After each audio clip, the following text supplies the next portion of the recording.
This time, we're going to go ahead and start the regular commission meeting for Tuesday, January 2nd, 2024. If I can please have the city clerk call the roll.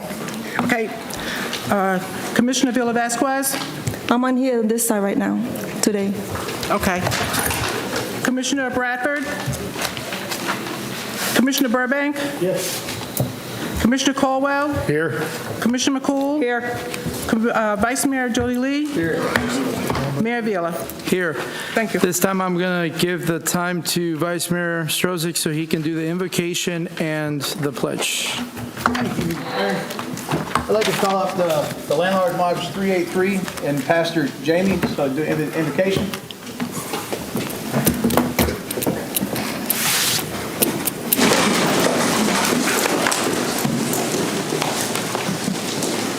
Most holy and glorious Lord God, the giver of all good gifts and graces, the great with us and bless us. Let us know all and understand your divine love, strength, and wisdom. Guide our thoughts and actions that we may reflect that order during this proceeding that resembles that beauty and order which reign forever before thy throne. Amen. Amen. Good pledge. I pledge allegiance to the flag of the United States of America and to the republic for which it stands, one nation under God, indivisible, with liberty and justice for all. So you may be seated.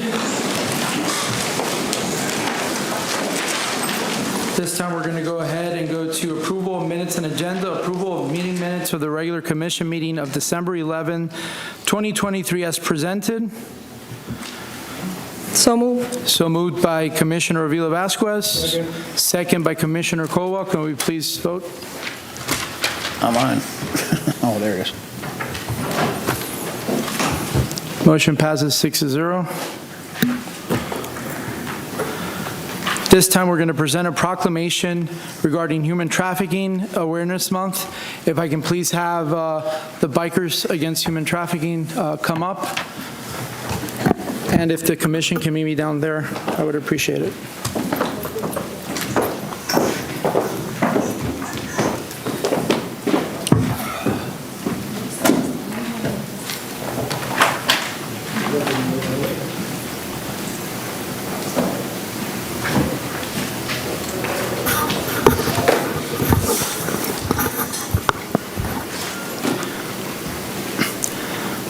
Whereas January is National Human Trafficking Awareness Month and January 11th is National Human Trafficking Awareness Day. And whereas human trafficking occurs when a person is recruited, harbored, obtained, or exported through force, fraud, or coercion for the purpose of sexual exploitation, forced labor, involuntary servitude, debt bondage, and other methods of slavery. And whereas human trafficking affects as many as 27 million people worldwide, including an estimated 2 million who are trafficked for child labor and sexual exploitation. And whereas human traffickers target men, women, and children, both U.S. citizens and foreign nationals, isolating them from society, supportive networks, and exploiting them for personal and monetary gain. And whereas victims of human trafficking suffer emotional, psychological, and physical horrors at the hands of their captors, who instill fear to keep them enslaved, and whereas human trafficking is the third largest growing international crime enterprise in the world today, with illegal drugs and arms smuggling as the second largest international criminal industry, and whereas human traffickers view Florida as one of the most attractive destinations and transit points for their victims, and Florida accounts for the third highest call volume to the National Human Trafficking Resource Center. And whereas Floridians are committed to protecting the vulnerable and ending human trafficking through continued prevention, prosecution, education, and awareness. And whereas Floridians are committed to sending a strong message to perpetrators that Florida is a zero-tolerance state for all forms of human trafficking. And whereas Floridians are committed to protecting victims' rights and restoring their dignity and freedom.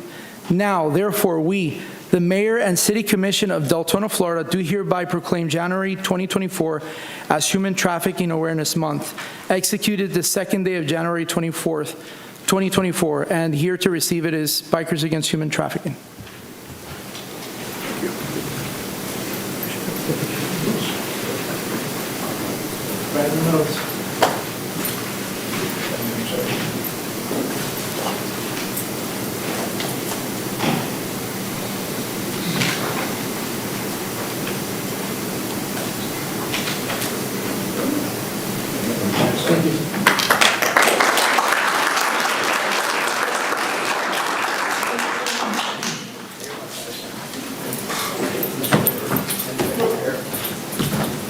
Park Street.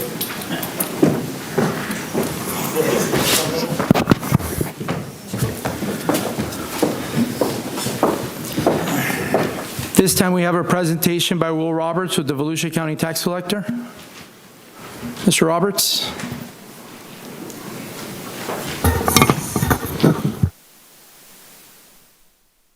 Thank you very much, sir. Mayor, Commission. Just wanted to let everyone know that we now have a branch in Deltona, 1200 Deltona Boulevard. It is Suite 2728. Thank you guys for whoever was able to attend the ribbon cutting. Thank you for showing that support. Also, thank you for your communications team and their assistance to help spread the word about the new branch. Services at that branch is tax. You can pay your tax bill there. We issue driver's licenses, IDs. We also have vehicle registrations and titling that can be done there. And one of the greatest things that we have about that Deltona office is that now we can offer road tests on the west side, which we have not had in quite a while, so since COVID. So we are glad to be able to offer that. And most importantly, this Deltona branch makes it easier for residents in Deltona and areas of Southwest Volusia to get these services. It's approximately 6,800 square feet, 11 stations, and in the first full month of December, where we operated, we served 150 customers each day in those 19 days of December that we operated, and that was more than 2,800 transactions that we processed. We expect that number to more than double by this time next year. And then the last 2 weeks of the calendar year were the busiest in all of our branches. And while we offer the convenience of these services here in Deltona, we also offer services online. So if you need services and you can get them online, vctaxcollector.org. That's vctaxcollector.org. But if you have to come into the office, please make an appointment. It'll make it the easiest way to serve you and the best way to serve you. Now, the second topic that we wanted to discuss and talk about is the PACE program and what's going on in the city of Deltona. A little background, PACE is an acronym for Property Assessed Clean Energy. It's a program that was started in the early 2000s, and it was, the purpose of this was to offer, actually it was started in 2010, and the purpose, if you remember about that time, we were coming out of a recession, the real estate market had burst, and it was not a good financial situation for a lot of people. A lot of people needed new roofs for different reasons, or whatever the case may be. So it was a program that offered financing, and the way you pay it back is through putting it on your property tax bill as a non-ad valorem assessment. And, you know, during those years, they had very good interest rates. You know, so it's not been a bad program. There are some things that could be better about this program, and here's my examples of that. There's two things that are really going on right now. The first thing is that the company that has, or the financing arm that has been working in the city of Deltona the most, which is Florida PACE Funding Agency, which here's how that works. They work as the conduit between the contractor and the financing company and the homeowner. So what they've been doing is coming into the city of Deltona where they do not have an interlocal agreement, which is per Florida statute, they have to have the interlocal agreement. But they got a bond validation at the end of 2022 that said they did not need one. So they've been going throughout the state of Florida, here in Volusia County, and specifically have hit the city of Deltona the hardest for whatever reason. For instance, they have 107 just here in the city of Deltona. So here's where the second part of that is. That's my observation that this may not be the best program right now out there, and that has been taking advantage of homeowners. For one, if we were to put these on the people's tax bill that are financing these, it would more than double most of their tax bills.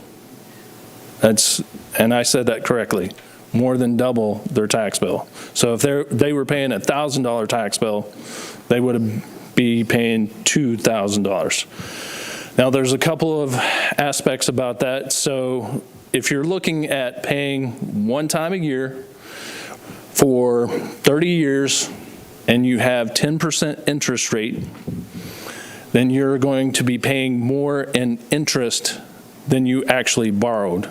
So if you actually look at that and how the payment schedule, you're going to be paying more in interest. That's where a lot of these homeowners, I don't believe, understand that and understand that it's going to be on their tax bill or supposed to be on their tax bill. But we are working. We're keeping it on our forefront. Us as a tax collectors association throughout the state of Florida are monitoring this. We're doing two things. We're looking at it legislatively. We have been combating it in the courtroom because the company that I mentioned, Florida Pays Funding Agency, actually took us to court to try to force us to put it on the tax bill. We did win that writ of mandamus, which is basically if my understanding of writ of mandamus is if you're two siblings and you go to your mom and say, please make Sally do this. This is what the writ of mandamus would have done. It would have told us we had to do it until we got it resolved. They told us, the court itself told us we did not have to put it on the tax bill. Therefore, your residents that have been a part of this program do not have it on their tax bill currently. They have to find another way to pay it back. So if you have any questions, I do have some more stats, but I don't really want to, unless you want to hear the stats, I can give you the stats, but this is, I personally don't like seeing people getting taken advantage of, so that's why I take it personally to try to make sure that we protect our citizens, residents, and taxpayers. We have Vice Mayor Jody Lee, then Commissioner McCool, then Commissioner Villa-Vasquez. Mr. Roberts, I just wanted to thank you for bringing one to Deltona. This is something we've been longing for and needing in this city. Everybody's always talking about having to go other places to get things done, license plates, driver's license, restaurants. I'm glad, and I just want to thank you for your presentation and thank you for bringing it to Deltona. Yes, sir. It's been long overdue. Yes, sir. To be here in this city, and thank you. Yes, sir. And Commissioner McCool. Thank you, Mr. Roberts, for being here. I want to ask you specifically, or get into, I'd like to find out more about the bills being introduced locally, because our residents need to know this also, that the PACE program doesn't require the truth in lending statement, which advises the client of predatory practices or how much it's actually going to cost to pay back. What are we doing about that? I know that they're exempt from the truth in lending, but what are we doing to ensure that happens? So, and what we're doing as the association, statewide association, what we're working on is legislation to put more protective safeguards in there to make this more of a more oversight on this part of it. Because they don't have oversight, really. They're exempt from oversight, which is what our residents need to know. Right. That if you acquire a loan from PACE, there is no oversight regulatory boards that can tell them what to do, tell you how much this is going to hurt when you go to pay it back based on market numbers. Correct. So I want to make sure that Volusia County and the state of Florida is working on this for our residents. Yes, ma'am, absolutely. Okay. Disclosure forms. We are able to legislate that also, require the tougher disclosure forms. Can we do that? So if you were to have an interlocal agreement with this company or any company, you can make above and beyond whatever they request, yes. Right. And could you just state again about our interlocal agreement with them?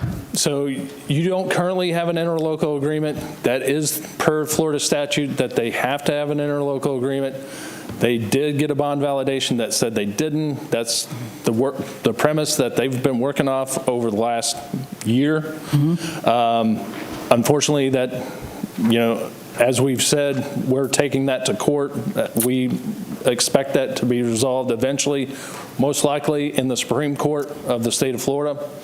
But it's, it's still going to be a process no matter what. Do we have anything currently going to session in January regarding this? And I just reviewed the bills, but if I could get, what I'll do is I'll look at the bills that we have in place and working on, and I'll get that information to you. Right. Yes, ma'am. And just myself protecting my consumers, my constituency. Yes, I ma'am. want it understood that what we're asking for is limits on this. Right. And this is protecting when people don't think about protecting themselves. These limits of cost when they're going to pay back, because I understand contractors take liberties with vacillation in price. And I just want that to be taken back also, the limits on these as far as bill text goes. Right. And so to that point, here's the other thing that I've seen homeowners taking advantage of. And I'll give this example in Ormond Beach. There was a 2,000 square foot home. They had a asphalt shingle roof replaced. They financed almost $80,000 to have that roof replaced. That's absolutely ridiculous. If they take that and repay that over 30 years, they'd be paying, almost $120,000 in interest. So That's crazy. The other thing that I saw, and this one I do have to collect. It was in Edgewater where they do have an interlocal agreement. But this was a totally exempt veteran who had been paying the $50 Edgewater fire rescue fee that they have for the non-ad valorem. This year I sent him a bill for $6,000 because he financed almost more than $70,000 for impact windows. Thank you, Mr. Roberts. Appreciate it. Yes, ma'am, absolutely. We are doing what we can to protect our citizens, residents, and taxpayers. And as I mentioned, it's going to be a long process because we're going to do the legislation way, and we're also going to resolve it in court one way or the other. Thank you. Yes, ma'am. So, Mr. Roberts, I want to thank you because you brought this up to our attention, I believe, sometime last year. Yes, sir. Early on, you caught it. You promised, at least in our conversations, that you would see it all the way through. Yes, sir. Because we're having some elderly that were having some issues where their tax bills were getting extremely high, right, like the one you just mentioned. So right. I appreciate you following through. I know that that specific lender that ended up taking you guys to court, I believe they took you to a different county to try to dissuade you guys from going. Right. You still went and you still won. So right. Our residents appreciate that, and it means a lot. Yes, sir. On another note, I went to your office today, and I was able to get my registration. I renewed it online, and I got my driver's license changed today. So thank you so much. It was super easy, right. Very convenient versus having to go all the way to Orange City. I mean, yes, sir. I know it's just across the bridge, but right. to not go across the bridge right. is a good thing. So thank yes, you. Sir. Absolutely, and we're happy to be here, and it was one of the first things on my agenda as soon as I got elected and came into office. This is the Volusia County's largest city, so you guys needed somewhere to pay your property taxes, get vehicle registrations, driver's license, IDs, stuff like that. So we are very happy to be here and serve the citizens, residents, and taxpayers of the city of Deltona. Thank you very much. Thank you, Mr. Roberts. Thank you. This time, we have a presentation. Excuse me, Mayor, you bypassed me. You weren't on the board. Go ahead. Well, you called my name before. Okay, go ahead. Thank you. Mr. Roberts, can I ask you a couple of questions, please? Thank you. Come on back. Sorry, Will. Sorry. It's all good. I'm here for you. And so I know that a lot of people know what PACE or who PACE is. Right. But I have gotten questions from people saying, what is that? Right. How do we get hooked or pulled into that? Right. Is it just loan companies? Is it roofing companies? So Right. what is it that they have to be aware of not to be caught into this PACE situation? And that's the thing, too, that so this particular company works with multiple different construction agencies throughout Florida, and I don't know of any of them that reside here in Volusia County. So they may get a mailer from the construction company who may be based out of Kissimmee, may be based out of Palm Beach, Jacksonville. They could get a mailer that says it's a government-funded program. You can get up to $10,000 back. That is actually a legitimate program, but it's through the state, and it comes out July 1st. And by the middle of August or the end of August, that money is usually spoken for, so that doesn't apply until you can still apply for it, but you won't be eligible for it until the following year. So they do try to use that. They've used the Volusia County logo saying it was legitimate government program. They've put the Governor Ron DeSantis on it and said it's a government program. The other thing that can happen is if they're in search of something and they don't know how to finance it, or if they call a construction company and they come to visit them and they say, well, you have this option for PACE, then they can do that way. But again, most of these companies that are doing it are out of the county, so if they call a local company, most likely that's not going to happen. The other way that it could happen is if they're scrolling through their feed on Facebook or Instagram. A lot of the solar companies offer, easy financing, stuff like that. That's one of the requirements, or one of the ease of financing regarding this program, is that there's no credit check, stuff like that. So what they have to be careful is when they're doing some remodeling to their home. Correct. That's when this PACE comes into Right. place. Correct. If they're replacing a roof, they want to try solar panels, or if they want to get new windows, something like that. It can be used for air conditioning or insulation, stuff like that. They just have to be really careful who they talk to. My recommendation is to make sure that it's a local company and just vet that. Background check on them. Yes.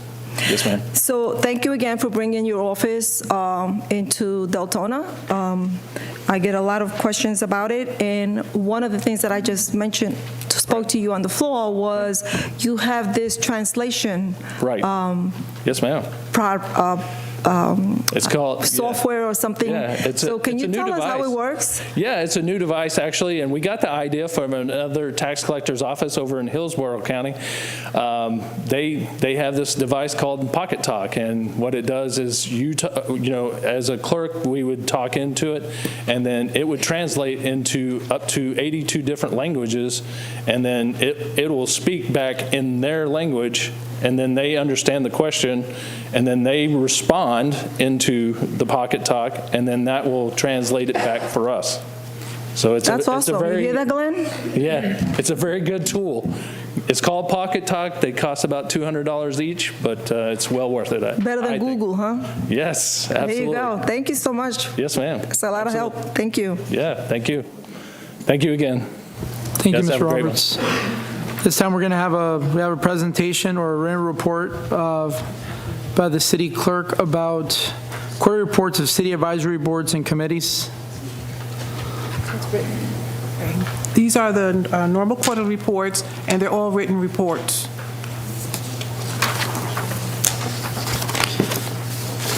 Perfect. And then before we start public forum, I know the interim city manager wanted to discuss the Commissioner Bradford's resignation and a couple other items. Thank you, Mayor, Commission. Glenn Whitcomb, interim city manager. I just wanted to read a statement and make a couple of comments about Commissioner Bradford. As you all know, Commissioner Bradford resigned her position as District 2 Commissioner on Friday, December the 29th of 2023. Her resignation reads in part as follows. It was with a hard heart at this time that I am resigning my position as Deltona Commission District 2 for personal reasons. I am asking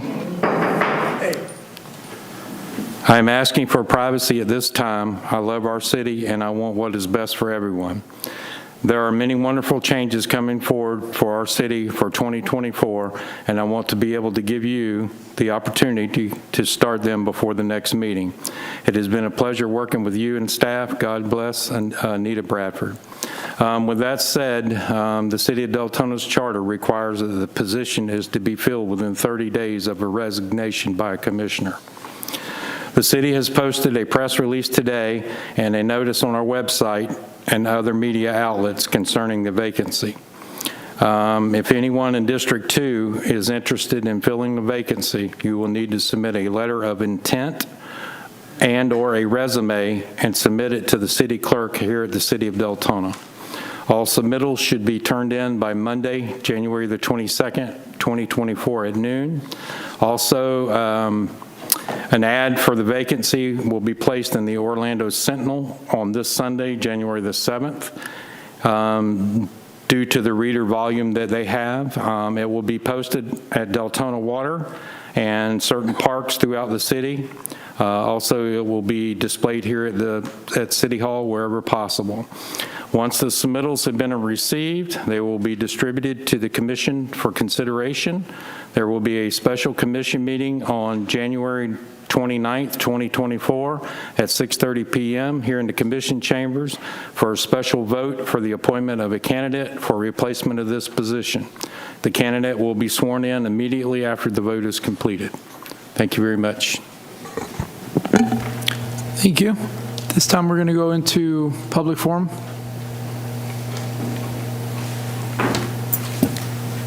Kaven Rahabari, then Lieutenant Donaldson. Good evening, Mayor, Is Commissioners. your microphone on? It's really hard to... Good evening, Mayor and Commissioners. Thank you for allowing us a few minutes this evening. I'm Flotilla Commander Rabari, representing the U.S. Coast Guard Auxiliary in the areas around Volusia County. We're here to make a request for a facility. For those of you who are not familiar with the Coast Guard Auxiliary, we're the volunteer part of the U.S. Coast Guard. We patrol waterways here in Volusia County. We provide boating safety, vessel exams, and all sorts of education to make sure that the residents are familiar with the laws and also are conducting boating in a safe manner in this area.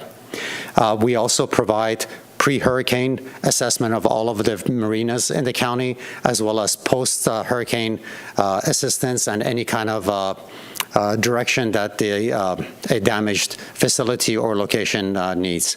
We do provide all of this free to the residents. There's no charge for it.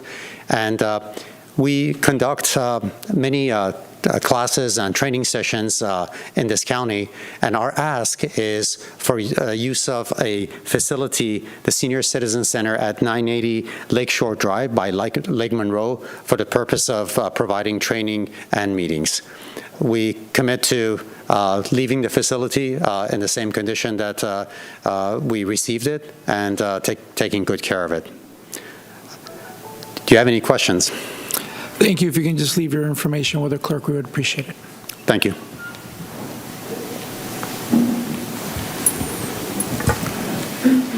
I'm sorry, Lieutenant Donaldson, please.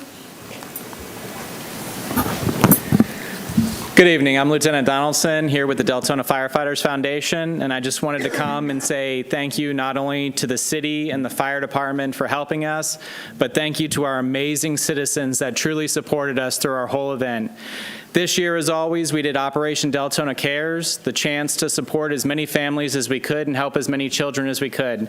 Successfully, we helped 33 families and 92 children, and we're able to help multiple different Deltona-based charities in their effort to help children as well. Not only were we able to do that, but the foundation was able to lead the way in establishing a secondary outreach program in DeBerry and Orange City with their firefighter union. And we look forward in the future to working with you and also pushing our mission further out into different cities, municipalities, and being the leader in Volusia County like we always are. And I cannot thank you guys enough for your support through all the years, and look forward to next year. Thank you, guys. Thank you. Louis Leal, please.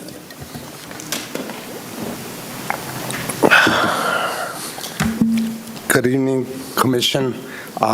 First of all, I want to wish you, the staff, and all the employees of the city a very happy New Year.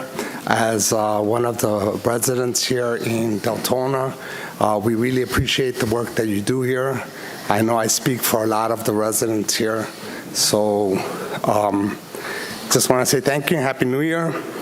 The purpose of me being here is I'm very concerned of the situation on LCAM. I don't know if the Public Works Department has issued our RFI or RFP to enhance the road so it does not suffer what it did during the last hurricane. The road was shut down for 3.5 months.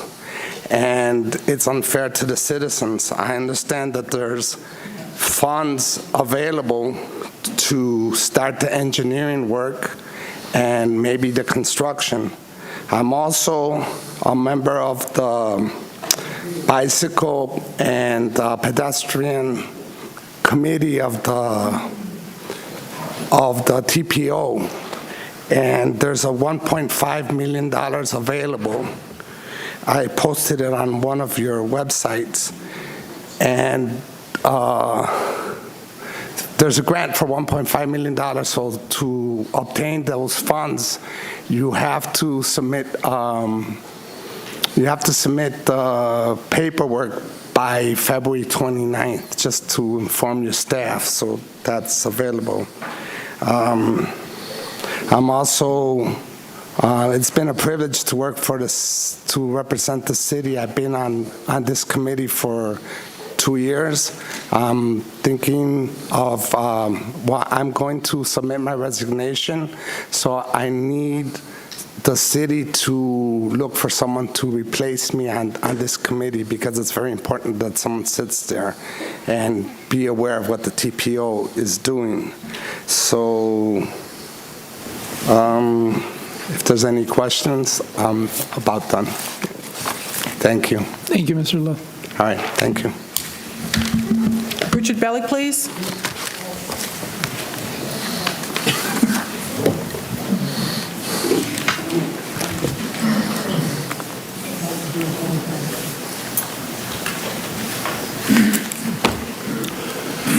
I'm here to talk about legacies. Now, we got a city attorney that got overbilled to the city for quite a while now When she came in, Jody had made a deal with her for $300,000, and it's never been that low. It's always been more. No one, she's never had a contract.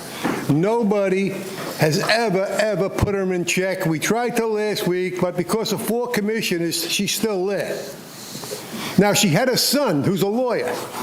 She hired him. He went to court, lost the case. Never told Deltona. Never said nothing about it. Deltona got fined. And what did she do? John Peters told her, don't hire him no more. She hired him anyway. I mean, when does this stop with her? This is larceny. And it's continuous. I didn't hear anybody up there.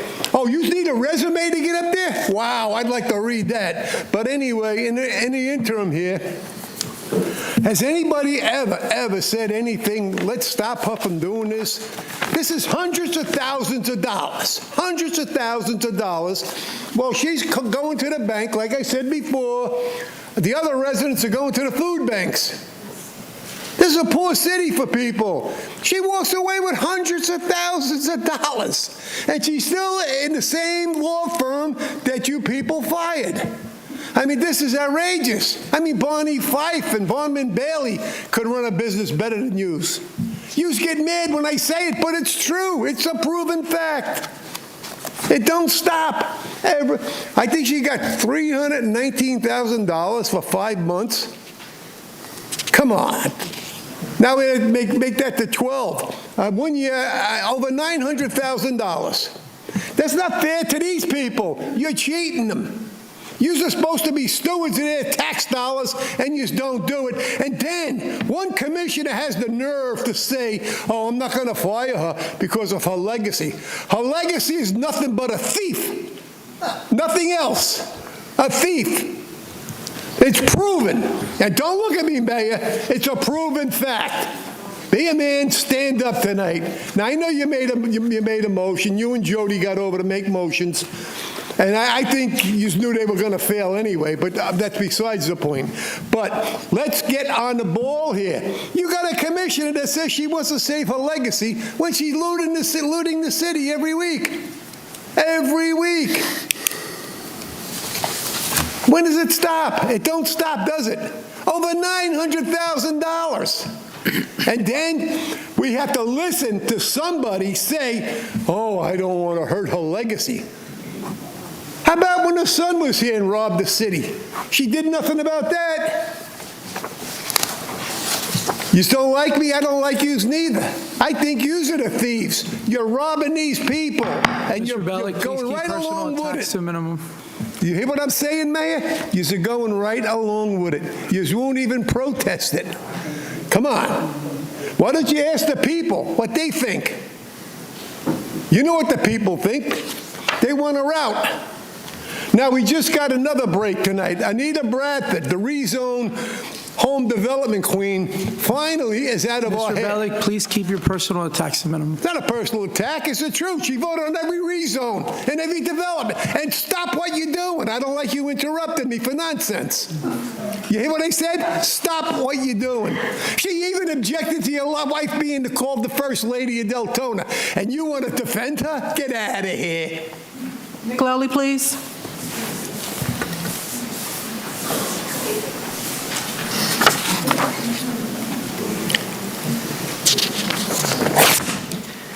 Nick Lully, District 6 here in Deltona. We have a master of projection in the city where we are wasting our time with this while we have folks in my district who still are not back in their homes after a hurricane in 2022. And we're having to deal with things that are demonstrably false and wrong. I'm not going to address it any further because it's a waste of time for everyone here in this room, unless this comes up again, at which point I'd like to address it further. We have some real problems in the city. You've heard folks speak about the cost of living in this city is increasing. Again, we're dealing with hurricane victims still. I'd like to see a little bit better content on the back table here. And to the city manager, I'd like to know, moving forward, can I put, whatever sort of material I want back there? I'd love to put advertisements for our local nonprofits. I'd love to try to help out any sort of charitable organization. I'd like to focus on some real issues that we're dealing with here in our city, not this sort of thing. So that's what I came here to say tonight. There's a lot more on the agenda. The business of the night, really important stuff that certainly helps the folks in my district and throughout the city, and I look forward to addressing it at that time. Thank you. Carolyn Hickerson, please.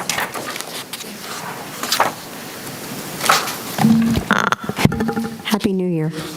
I hope you all had a wonderful one. You know I'm pretty much of a transparency girl. I live my life out loud. You can pull me up on Facebook and nothing is a secret about my life, and that's what I want for my city. My concern tonight is the lack of transparency with the Sheriff's Department. We don't have our own police department, which I would 100% get behind. If we didn't have pensions and we went to a 401k plan, I know we've talked about it and it's a no-no, but in my book it's still not off a no-no list. But we used to have a sheriff who used to come here when the other mayor was here, and he would come almost to every meeting. And he would give a report almost to every meeting. And we don't even have a spokesperson from the Sheriff's Department here at the meetings. And so I have to go, when I hear helicopters flying around, I have to go to their site to see vaguely what could be happening, or go to Facebook and get some false information. And there's nobody here giving voice to the crime that does take place within our big city, and to let the citizens know what's taking place. If there was a rapist running around, I want to know. We've had some pretty big incidences here. I would want to know some information. I'd like to see some reports. I'd like to have someone be a spokesperson for the Sheriff's Department. If we're not going to have our own police department, which I'm not taking off my list, then we should have a spokesperson from the Sheriff's Department every month telling us of the crime that is taking place within our city limits. That is all I have to say. Thank you. Doug McDonald, please.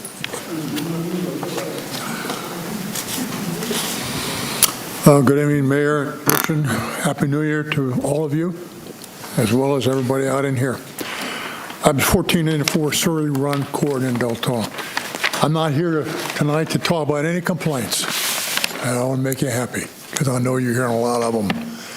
I'm just here to educate you and the people here about a Parks and Rec development, a program that was in the News Journal, I'd say about 3 weeks ago. A very long article outlining the fact that the city had paid this consultant a large sum of money. How much it is, I don't know, to investigate the Parks and Rec situation and report back as to what improvements are needed. So they have done that. I've not heard a word from anybody up here about this report. In fact, no other newspaper or anybody else has ever discussed any of it, so I only know what I read.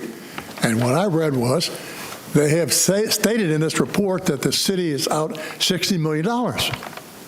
This is what it would take to bring these parks up to standards for average-sized cities throughout this nation. That's what it would take. This is ridiculous. We don't have that kind of money. We all know that. I spoke with the interim city manager here just a few minutes ago and asked him if there was a grants writer on board, and that we need this desperately. I was born and raised in the District of Columbia area, went to college there and graduate school there, and believe me, there's a lot of money there to be had for cities and problems like this. So he assured me that they have a thing advertised for this position, and someone will get it soon. But I would like to see someone who knows what they're doing, who can get a hold of that money. This is what we need. Also, in the same regard, I think that the city has a total of 22 parks on board as a result of the Mackel brothers' original composition. Of that amount, I don't think those 22 parks are all developed. Some of them, I believe, are vacant, not unused land. So I would suggest this: 22 parks for a city of 100,000 people sounds pretty good. So let's take some of that money from the parks, sell that land, take the money, and reinvest it in the parks division that we need so desperately. We need everything. A pool maybe for the kids. What else? Tennis courts. I can't go through the whole list of all that we need. But God bless all of you for paying attention to it. Don't put it in a drawer and forget about it. This is something we really need to pay attention to, and I hope that we can do it. On the other hand, I want to say I'm sorry for Ms. Bradford. I liked her. I'm not in her district, so I'm sorry that she had to do this, but it was the right thing for the city to move forward, and I hope we do that. Thank you. Michael Wright, please. Good evening, Mayor and City Commissioners. Happy New Year.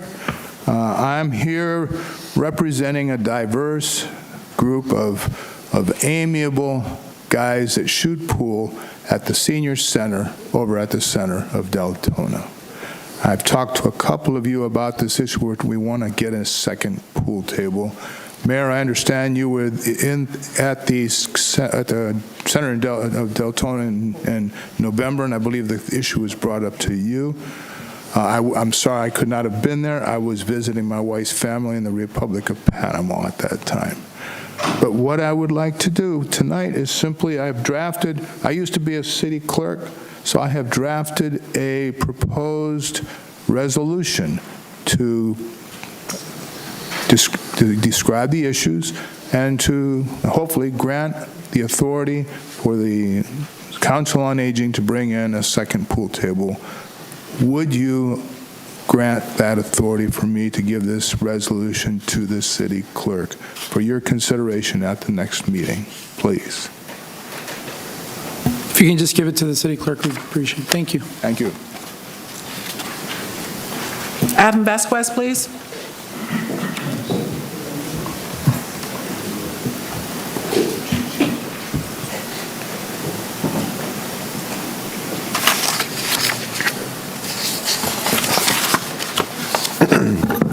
Good evening, Adam Vasquez, President of Twin Lakes HOA.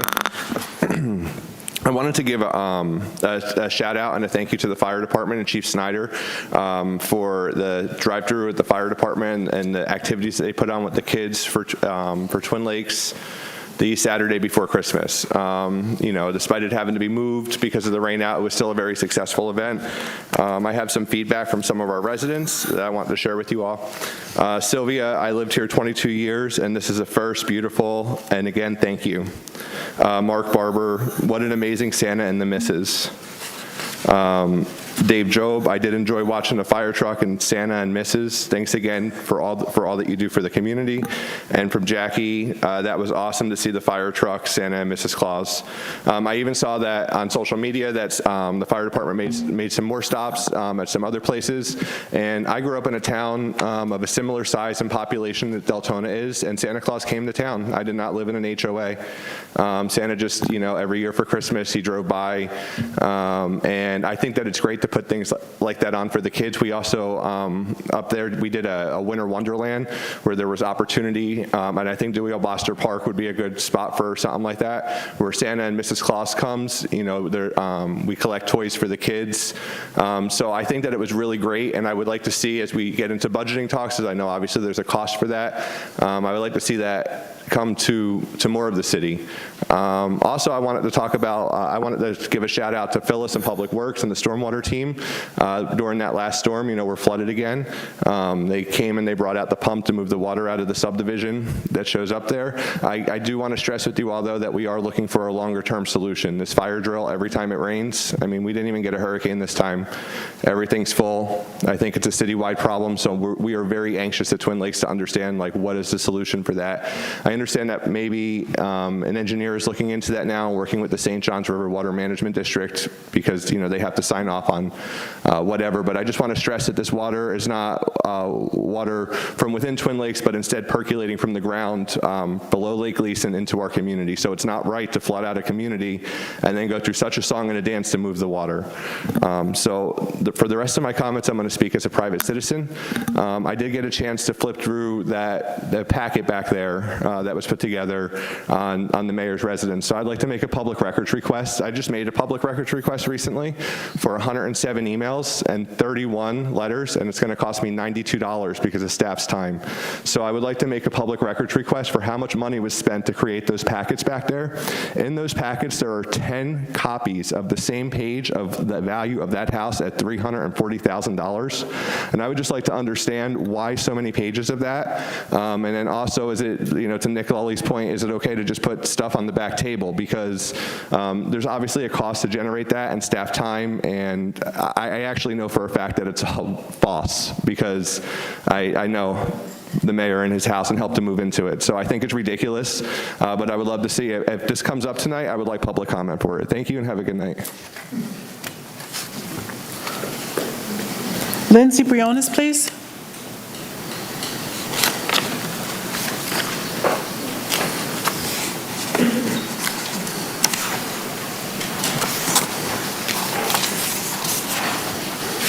First off, Happy New Year, everybody. I just wanted to go based off what she said. There's been a lot of crime lately that's going on, a lot of Kia thefts. Thank God I don't have mine anymore. But I would like to see some form of a report, at least monthly, coming to where the public can see it, instead of having to go on VCSO website and just seeing a little brief, carjacking here, dead person here, boat accident here. Something a little more concrete.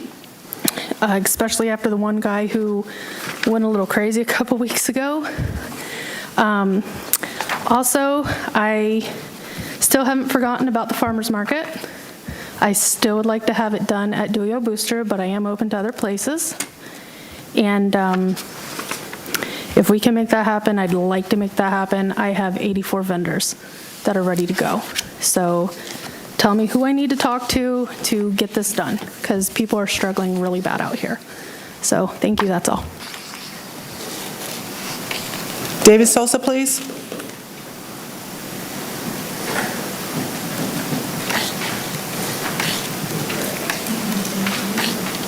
All right, just want to start off, say Merry Christmas, Happy New Year's to everybody. This Sunday coming up, I will be sponsoring the second annual Deltona Senior City Prom. It's geared towards residents 50 and up, and basically we're going to have a DJ playing music, we're going to have a dance floor. Sunshine Entertainments has donated their services to provide for the DJ. We're also going to have food provided, light refreshments from El Coquí here in Deltona off of Providence. And decorations are going to be set up by Just Peachy Entertainment. So this is open to everybody who's 50 and up.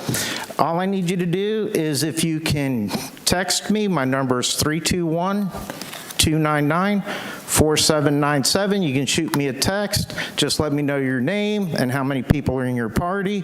Or you can email me at juliodavidsosa294@gmail.com. That's JULIODAVIDSOSA294@gmail.com. So far, we have 117 that have signed up for the event. We have capacity for 160, so if anybody else would like to come, please reach out to me as soon as possible so we can have everything set up. Thank you. Randy White, please. Randy White, Deltona. I wrote it, so I stay on track this time. The pass-through ordinance, public records, land use code, fixed process and procedures, those are the things that I'd like to see done. Those are things we've heard for years about, still hasn't made movement. Those are the things we heard a lot of campaign promises on, still no movement. And some of y'all get mad at me because you, let's use proper words, messed up and because you got caught, and when I called you out on certain things. And you have to face the truth of your behaviors. That's not on me. A mistake I can forgive. We all can forgive mistakes. We all make them. But when you keep repeating the same mistakes over and over and over again, have the same oversights over and over and over again, that's no longer a mistake, it's a pattern. And we see it often. So you can keep trying to flip it on me because you're ashamed of yourselves, or you can run whatever version you've created of me so you can sleep better at night. But you have to live with what you're doing and what you've done and the legacy you're going to leave behind. It doesn't affect me one bit. It's only going to affect you. And I'll continue to wish each of you have the day that you deserve until we see some movement. So I'm going to say it again. The pass-through ordinance, public records access, land use code, and fix the process and procedures, and I'll be specific on that one specifically because we addressed this back in 2021. We have a lot of processes and procedures which are great and dandy, but there is no repercussions for not following them. What good is a rule if there's no repercussion for breaking it? It's not enforceable. Fix it. It's 2024 now. This is 3 years of saying fix it.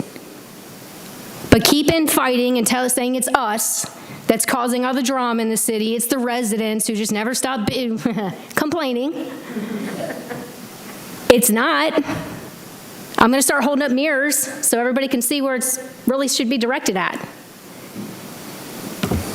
I just want to comment one thing on the Twin Lakes thing that I just heard about with the flooding again. Is that under a bond? Because it sounds like something that was already mentioned, and I believe we could pull the public records on the Twin Lakes subdivision comments for public comment. It was mentioned that there was going to be a flooding issue multiple times. So if they failed to do anything about that and there's flooding, it better not come out of my fucking pocket. I'm telling you that right now. There's a bond for a reason. You better do your jobs and go collect the money where it's from, not from my pocket. Thank you. Mayor, that closes public comments.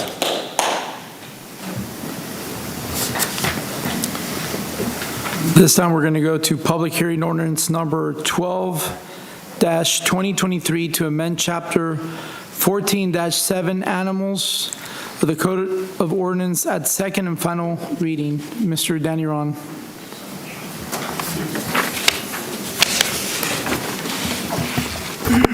Danny Ron, Co-Compliance. Good evening, Mayor, Commissioners. Happy New Year's. I've been tasked to work with Mr. Simmons on this animal ordinance and pretty much got it completed for the exception of one portion of it, which is on the second page. So I did provide two options, the option that the city is wanting and the option that Mr. Simmons is wanting. And that'll be on the second page on the paragraph C, which comes to the space of the animal. I also provided photos of our kennels, and this is give you an estimate of what 25 square feet looks like.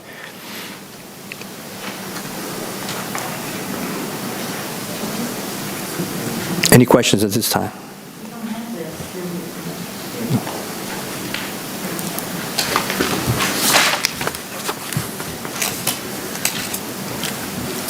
Commissioner, it's Vice Mayor Jody Lee. Can I have your?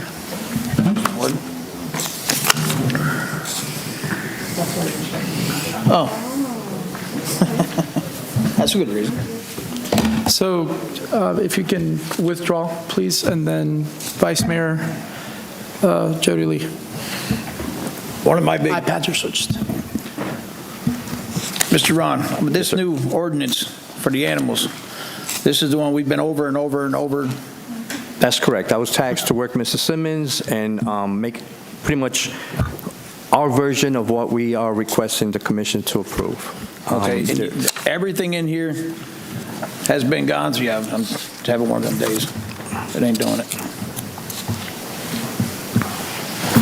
So everything in here, you're going to be able to enforce all this, right? Yes, correct, sir. And you will have no more problems, and it's the whole, I hate to ask, but You guys are all happy with how this has turned out? Except for the 25 square feet.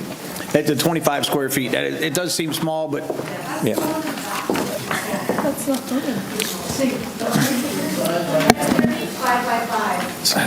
yeah, it's just stuck on there.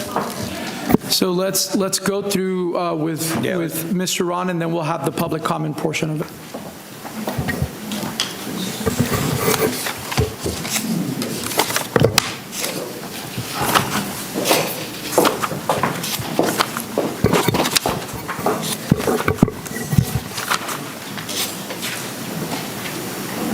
Commissioner McCool?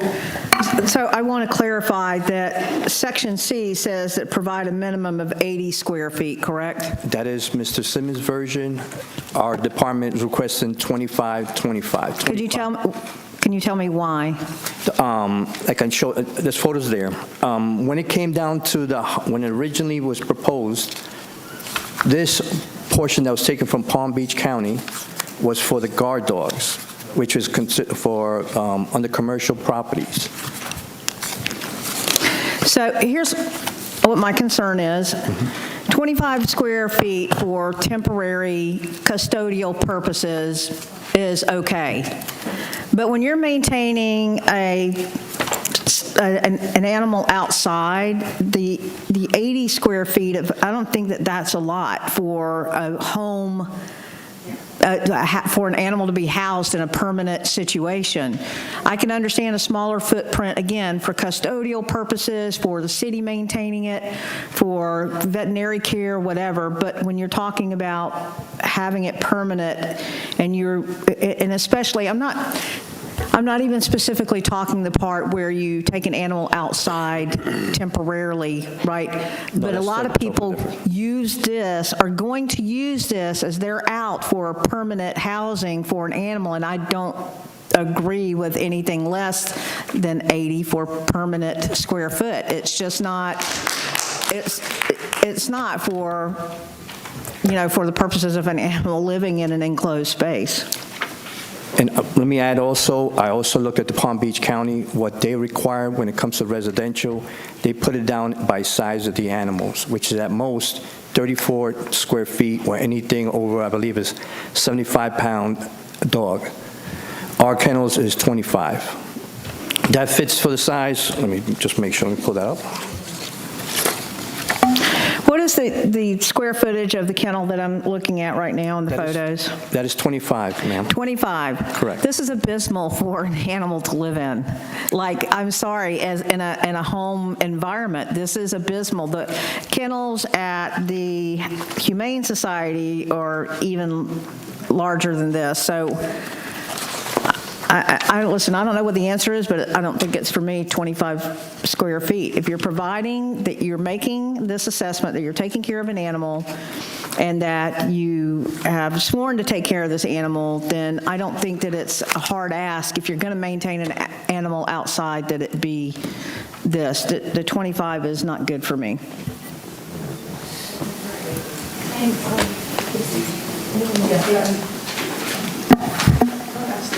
Is there any other comments from the commissioner?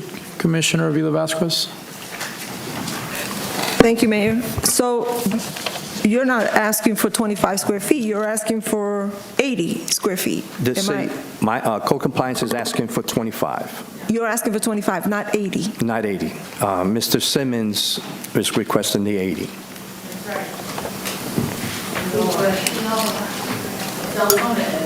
So let me ask you a question.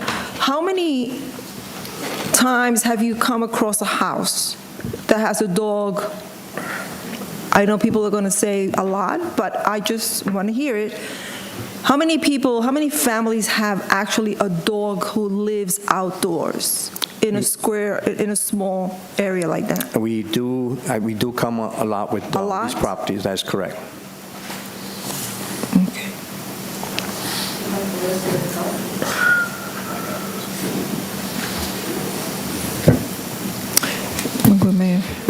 So my question is, and then we'll go to Vice Mayor Jody Lee and then Commissioner McCool again, is how are we going to be able to enforce this? Because I think that's always been the issue, right? Even with the old ordinances, is the enforcement feature. I mean, I'm glad that this was reduced from what we got last time, because it was a huge thing, and I love that our citizens, our residents are getting involved, and that should be more how our government works. But how are we enforcing this? Right, and I just want to say, Mr. Simmons and I, we worked pretty well with this one, and this is what we came up to, except for this one portion of it. But I'm also looking at Palm Beach County when it comes to space. I just pulled it up here. Yes, anything over a 75-pound dog, it is 32 square feet. For anything between 51 pounds to 75 pounds is 24 square feet. So what I'm asking is within what Palm Beach County has. That 100 was when it comes to a commercial property and we had guard dogs. That's not the case here. We did adopt a lot of the... Guys, everybody's going to have a chance to speak, but if you guys, I get it, but if you keep interrupting, it's going to take more time away from you guys being able to speak. Let me finish hearing them. I promise you will all have a chance to speak. Go ahead, Mr. Ron. And that's where I'm getting this information from. Palm Beach County, yeah, that's what you asked us to go and check, that ordinance, but that large 100 square feet first animal and everything 25 after that was for commercial properties for a guard dog. This is only for commercial properties. I'm looking at Palm Beach County when space requirement for an enclosure, and those are the numbers that I have. So we come out pretty even with what they have. Okay. But it's up to you to I get decide that which one. stuff, right? And I'm actually going to side with the 80 because I think the other one's too small. My issue is how are we going to enforce this? The last thing I want is people to have their properties invaded without their permission. We still live in America. We still have property rights, right? And that's what I'm trying to avoid, right? People, the city just for some reason going to somebody's house, somebody's property. I mean, how are we enforcing this? I mean, we weren't even that good at enforcing the last ordinance. No, and ever since this case with Barack, we've changed a lot of our standing operating procedures in our department. For example, just to show you, licensing, vaccination, spay and neuter, unless we found them loose or we had a case for breeding, that's when we only enforce that portion of it. Now we get an animal case, any animal case we go through, they go through all that also. With vaccination, it gets them to go see a veterinary. Hopefully it's an annual, every year rabies vaccination. The only person that we allow by state law, by city ordinance, is a licensed veterinarian. So hopefully they can see if there's an issue with the dog within that period of time, and they usually notify us they have an issue when it comes to neglect or cruelty on that animal. So these are things we have changed since Barack. But this is the portion we have not put, we've still got a conflict for, and I'm letting the commission to decide on this one. Thank you. Vice Mayor Jody Lee and then Commissioner McCool again. So you're saying Palm Beach says how many feet? Palm Beach, I'll read it out here. Space requirement for dogs. Indoor, outdoor enclosure for extra large dogs over 75 pounds shall be at least 32 square feet per dog. Indoor, outdoor dog enclosure for large dogs between 51 pounds and 75 pounds shall be at least 24 square feet per dog. Okay. And I use our kennels that we have as an example. Our kennels are just for holding it for a short period of time, not for a dog to live in. So let's be clear about that one. No, that's clear. I'm just going to give you a visual of what 25 square feet. This all started, I mean, this could have been eliminated a long time ago, I do believe. I mean, we Excuse spent... me, Vice Mayor. Guys, Commissioner McCool and Commissioner. Thank you. I'm sorry. I understand this has been going on for a long time. Does anybody happen to have any idea how Barack is doing now? He's no longer here. So he's been euthanized since we've been doing all this. That's awesome. Well, if anything, I'd like to make a motion to accept this with the change to 80 square feet. Second. There is a motion on the table by Vice Mayor Strozik, and there's a second by Commissioner McCool. McCool, you're also on. Yes, I am. And thank you, Mr. Vice Mayor, because here's the thing. How do we enforce it? We enforce it one case at a time, just like you eat an elephant and other unpleasantness. Number two, the fines, we can enforce the fines. And here's the thing. We don't have to follow anyone. Deltona is here to be better, to serve our constituents better, and we can be better than Palm Beach as far as protecting our most vulnerable here. So thank you, Mr. Vice Mayor. I second that motion. All right, can we please? Read it. So we're going to go to public comment, and then I'll let because it's an ordinance, we'll let the city attorney. Public comment, please. Nick Lowley, please. Commissioner McCook. Hi, good evening again. Nick Lully, District 6, Deltona. These are the types of issues that I think we all come here and want to discuss, take action on, and create solutions that make our city a better place to live. I love the commentary about we don't have to follow another place. We can certainly use it as a starting point, but we can make Deltona a better place than some of these other places in Florida, because I think that we really have the ability to do that if we just push aside all the stuff on the table in the back that we talked about earlier. So I certainly support the larger amount of space for the dogs. I'd like to use an analogy. I don't want to steal Mr. Simmons' thunder. I'm sure he has some great examples, but I use this example as having gone on a cruise last year. I go on a cruise ship and the bathroom, anyone's ever been on, they're tiny, right?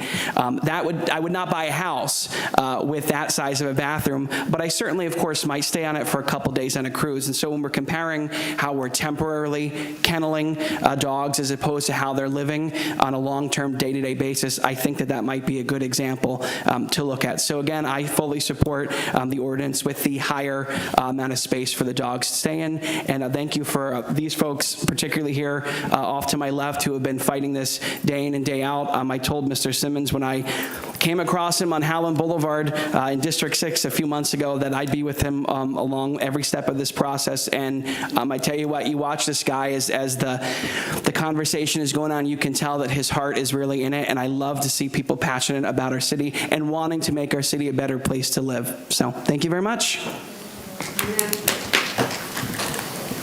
Judy Moying.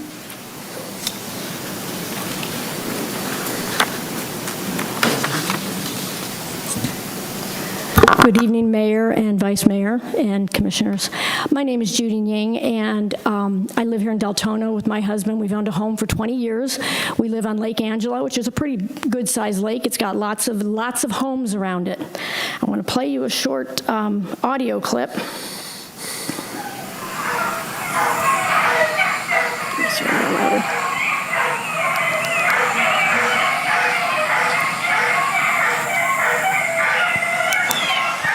That's not, okay, you can stop now. That's not one dog. That's 7 or 8 dogs being housed in a kennel 3 doors down from us. I would say the kennel is probably about 12 by 6. This man is raising beagles, we were told. He gets them from Ocala. He raises them for a while, and they get sold for hunting dogs. We've been hearing this daily since May. Not just every time we go outside. If we're outside for more than 5 minutes, we're going to hear this. We have people out over for dinner in our backyard, closed-in porch, and what in the world's going on? And my husband just says it's a puppy mill. We have called the animal control. They've come out. We've signed an affidavit. We've called the police. We've talked to our neighbors. Nothing is being done. The animal control came out, and she came over to our house after she went over there, and she said, well, they're really clean, and the kennel's really nice, and it's got shelter, so they're really being treated well. And I said, how many dogs are there? And she said, 7 or 8. And this isn't acceptable. First of all, it's not acceptable for the dogs. I mean, God, it was 40 degrees. I don't know what those dogs were doing in the 40-degree weather. Maybe they just huddled together. But I also don't understand. We used to have an ordinance that when we asked her how many dogs are allowed in Deltona, she said she didn't know. So I have a feeling 8 dogs is not permissible. Our ordinance was not for that. So you talk about enforcing the ordinance. That concerns me because our ordinances on animals are not being enforced. And I'm also really bothered by the fact that we live in the city of Deltona, and we pay all our taxes, and we're good, upstanding citizens, yet our peace of mind has been destroyed every single time. We hear it inside, too. If I put the fan on, then I don't hear it. But every time we go outside into our beautiful backyard, on our beautiful lake, we have to hear those dogs screaming. They're not just bark, bark, bark, they're howling. So I'm hoping that this gets passed, but even more than that can happen. Thank you. Ma'am, can you leave your information, please, with the clerk? Jesse Simmons, please.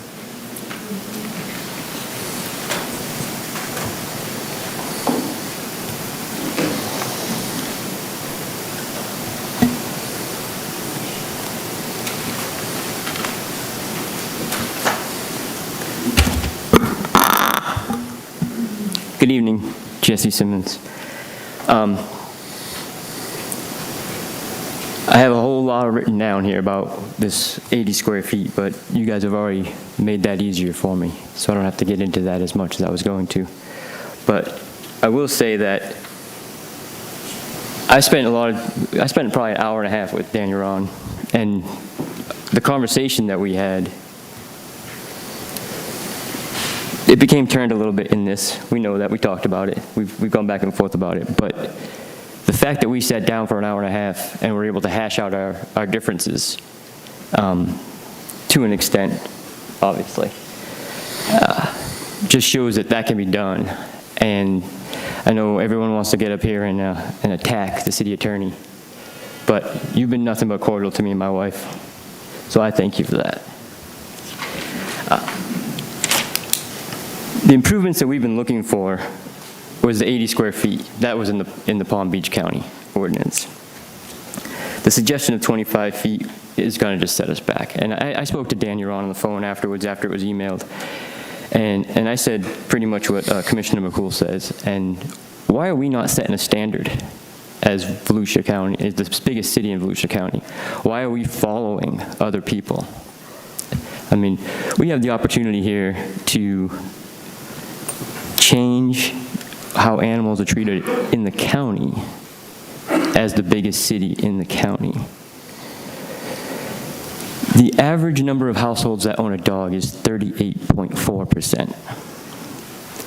That puts and they own 1.6 dogs. That puts Deltona at somewhere between 13,000 and 21,000 dogs in the city of Deltona. So when people get up here and they say we're talking about dogs again, or we're spending so much money on this dog ordinance, you're damn right we're spending money on this dog ordinance. There's 21,000 of them in this city. They're living and breathing souls that need the attention. They're not fences that are falling down. They're not rubbish on the road. Code enforcement having to deal with all that they deal with, I firmly believe that animal control needs to be a separate entity. That's my opinion, and I will absolutely be bringing that to the forefront here in the future. So don't worry about that. After meeting with everybody, we had a constructive dialogue, and I'd like to thank everybody for that. And in closing, we would like to ask that when this is passed tonight, that this ordinance is referred to as Barack's ordinance. A dog suffered countless years in a cage opened the eyes of a few citizens who took positive action. His ability to live the way he did for so long gave us the time to do what needed to be done, and he deserves to be recognized for that. Barack will never reap the benefits of this ordinance, but we will continue to fight for him.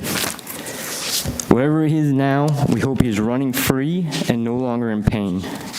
We owe it to him and to the other animals still being mistreated in our city to get this right, and that starts right now with a yes vote on 80 square feet and the rest of the ordinance. Thank you.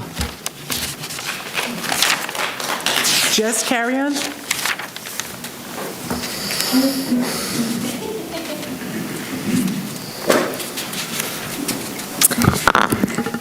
Okay, so I did pull up the Palm Beach animal ordinances, and I know that Danny Ron said that about the guard dog. Palm Beach has 8 pages on guard dogs, and even though we're not pursuing a guard dog permit or anything like that, the way that they want their dogs to be treated is like royalty, being a guard dog. It actually says that the enclosure shall be a minimum of 100 square square feet per dog present, 150 square feet if 2 dogs are present. There's even detailed of their bedding, what kind of bedding they should have. They should not have sores. They should not have this. They should not have that. And to me, I see there's no difference. You tell me a dog has a permit, and you tell me a dog like Barack that was a guard dog didn't have a permit, it's no difference. I'm no difference than the homeless person on the street. God made us all human. God made all animals, the same. So for me, when I see the pictures of how small that is, I absolutely agree what Dana said, what everybody said, that to be held in a short-term location is one thing, but to live there inevitably, Barack had one little spot that he could go to against the wall, and everybody thought he was sunbathing over there. But literally, it's the only spot he had that didn't have poop, pee, or the algae pool he had in his house. Like, he had no other space. That's where he had to lay. So I do hope that tonight that you guys approve the bigger choice for, all the animals that don't get a choice and they don't get to speak for themselves. Hold on real quick. This all started with a dog named Barack that was seen by so many in extreme heat, extreme cold, hurricanes, etc., always outside in his enclosure in less than humane conditions. In August, a peaceful protest was started to free Barack as temps got up close to 110 degrees outside, where he remained every day. Although Barack is no longer here with us, I hope and pray that his spirit and legacy can live through these new animal ordinances that will be passed tonight, while also helping protect any animals in future in similar situations to Barack. I saw earlier today that our city was on the Orlando News in reference to the new animal ordinances. Perhaps we can be the positive example to other cities and counties around us that currently do not have ordinances in place to protect animals. I also hope that animal control and code compliance will do their best at enforcing these new ordinances and protect the animals that don't have a voice and can't speak for themselves. Maybe the funds that come from citations and fines can go towards a training class between Palm Beach Animal Control and Deltona so that enforcing the current and the new ordinances can be successful moving forward. A new year and new beginnings. Thank you. Richard Ballard, please.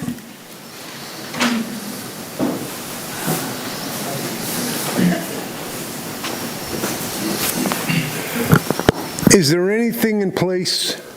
I believe a lot of these dog problems have to do with renters. Is there anything in place where the city goes after the homeowner, not the renter, goes to the homeowner, notifies the homeowner? You're gonna, if you don't answer within 10 days, you're gonna start being fined? That's correct, yes. There is something. Is it used? Yes. Oh, I'm not trying to be a wise guy with you, believe me. I love dogs. Matter of fact, I know so much about dogs, if I bring another stray one home, I gotta leave. So you might think I'm mean, but I'm not mean when it comes to dogs and horses. But anyway, I really believe it has a lot to do with renters. Now, you've all seen on Facebook, you've all seen my dog. He died of cancer. We took him, he was abused. First day I had him, $500 in SPCA in Sanford. Had a hernia that big. He was a 15-pound dog. He was in a corner like this. 3 other dogs in that yard died, okay? I called animal control and I got ignored. Believe me, you weren't there then, so it got nothing to do with you, okay? I even had that other guy, I call him Portly Lavette or whatever his name was. I had him over. I showed him a house with 5 dogs, with a screen porch full of poop, no water and dishes, and got nothing done with this guy. He got fired. Whoever fired him, thank you. But I say it's the renters. That's what I say. Homeowners are the first to take care of their yards, first to keep their kids clean. Renters, they don't know how long they're going to be there. I've seen 3 months, 5 months, 6 months gone. And I think it should be something strict. Get the homeowner fast. Don't linger. Now, right now, I find it a little strange this is coming up this time of the year. This is the best time of the year for a dog. If I was a dog, this is the time I would want to be. But you got to go after the homeowners. They're the sponsors of this. And until you do that, everything else is a bag of wind.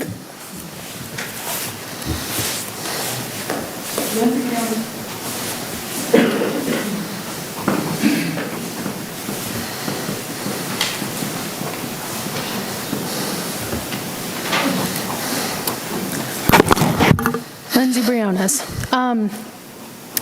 I just want to make you guys aware that this is not going to stop in Deltona.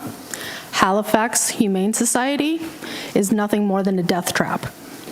So all of these dogs that are being removed from here, they're going there and they don't have very long to find a home and they're being euthanized.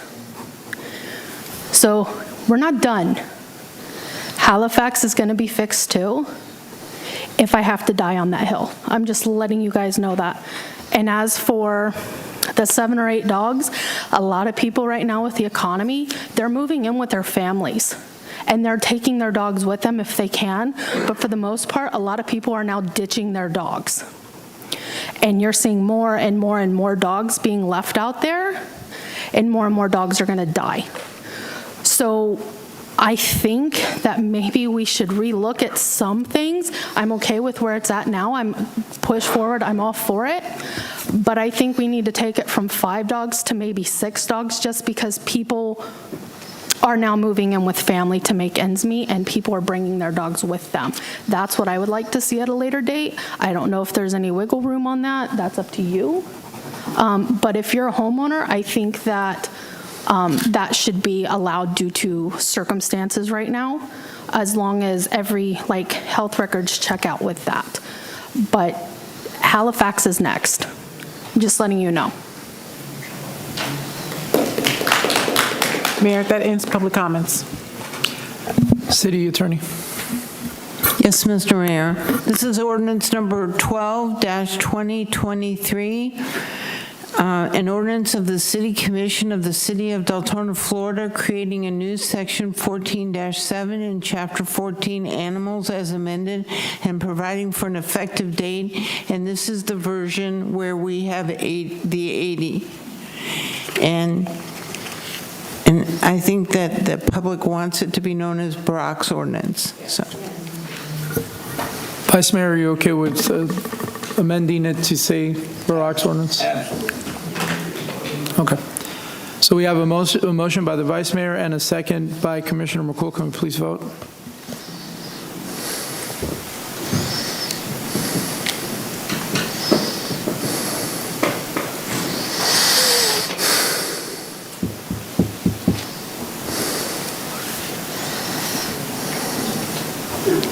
Motion passes 5-1.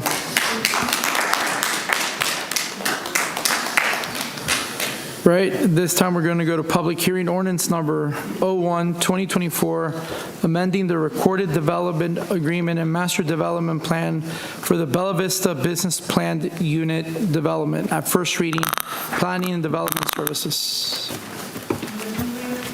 I'm gonna.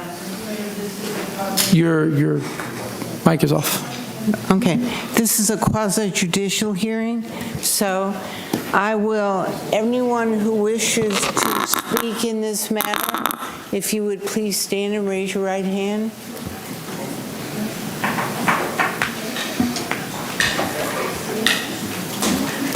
They aren't on the list. Okay, all right, okay, all right. Do you swear, you don't have, you know. Do you swear to tell the truth and nothing but the truth, so help you God? I do. Thank you. And then, Mr. Mayor, at this point, if you would ask your commission with regard to disclosure on ex parte communications. Thank you. Thank you.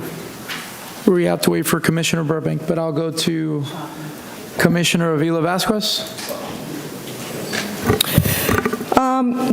Yes, I did meet with the lawyer and a representative from Halifax. Thank you. Commissioner McCool. I have had ex parte communication via phone with Attorney Glenn Storch and also the attorney and representative for Halifax. Commissioner Crowell. I also have met with the attorney and the representative from Halifax. Vice Mayor Jody Lee.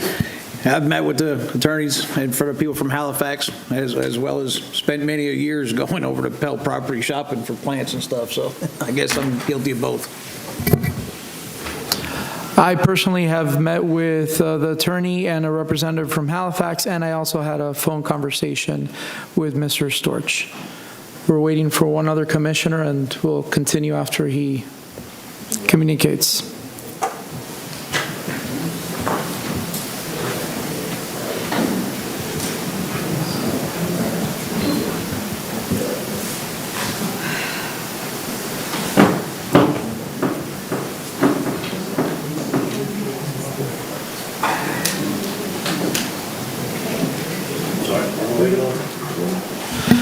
Commissioner Burbank, we're doing ex parte. If you can just let us know if you've... I'm clear. Thank you.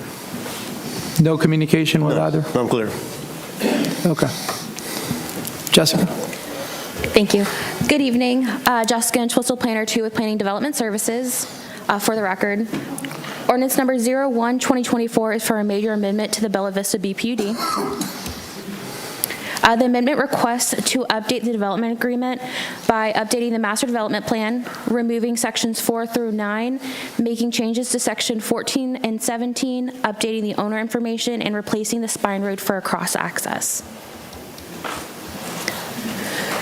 The Bella Vista BPD is located at 120 Howland Boulevard. It's across the street from the Walmart on Howland Boulevard. The parcel is approximately 12.37 acres. The original BPD allows for commercial, retail, medical offices, hotels, and more.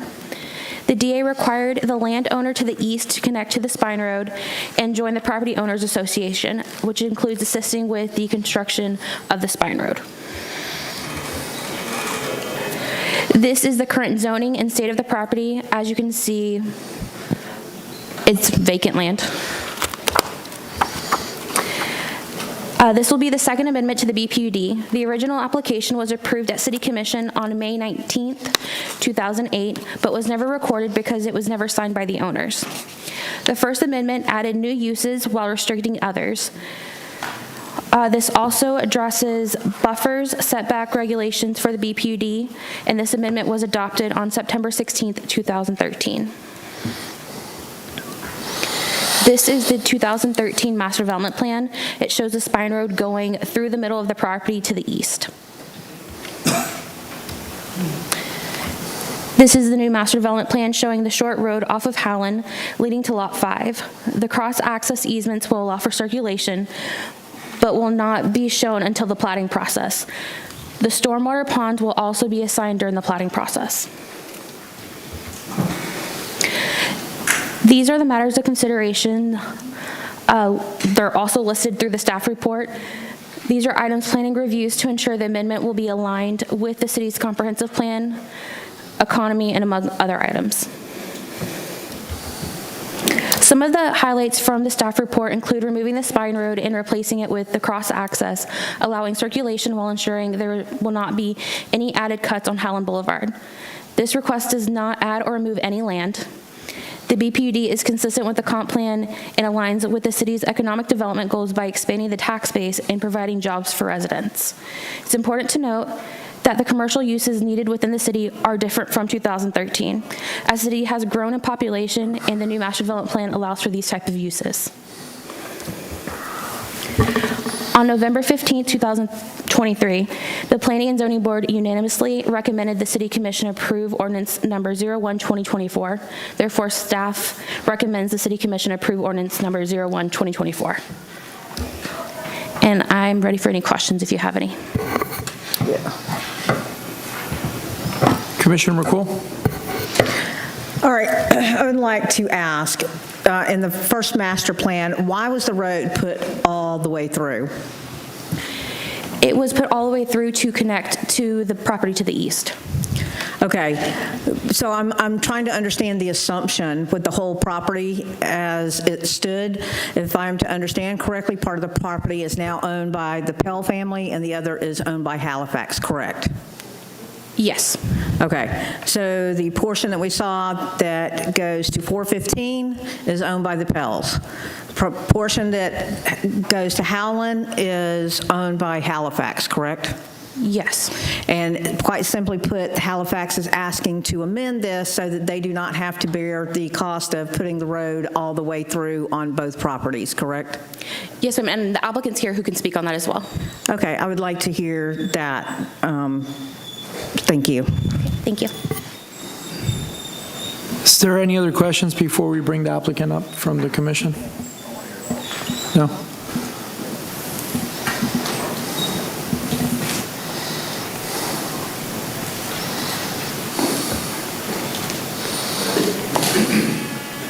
Mayor and Commissioners, good evening. My name is Darren Elkheim. My professional address is 142 East New York Avenue in DeLand.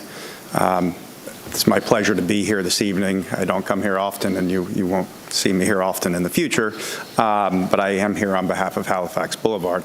As it relates to my professional address, I'd like to quickly point out that for the better part of 20 years, which was the majority of my career, my office was down on Deltona Boulevard, just out by Doyle Road. So pretty familiar with the city and the progress that we've seen in the city over the years.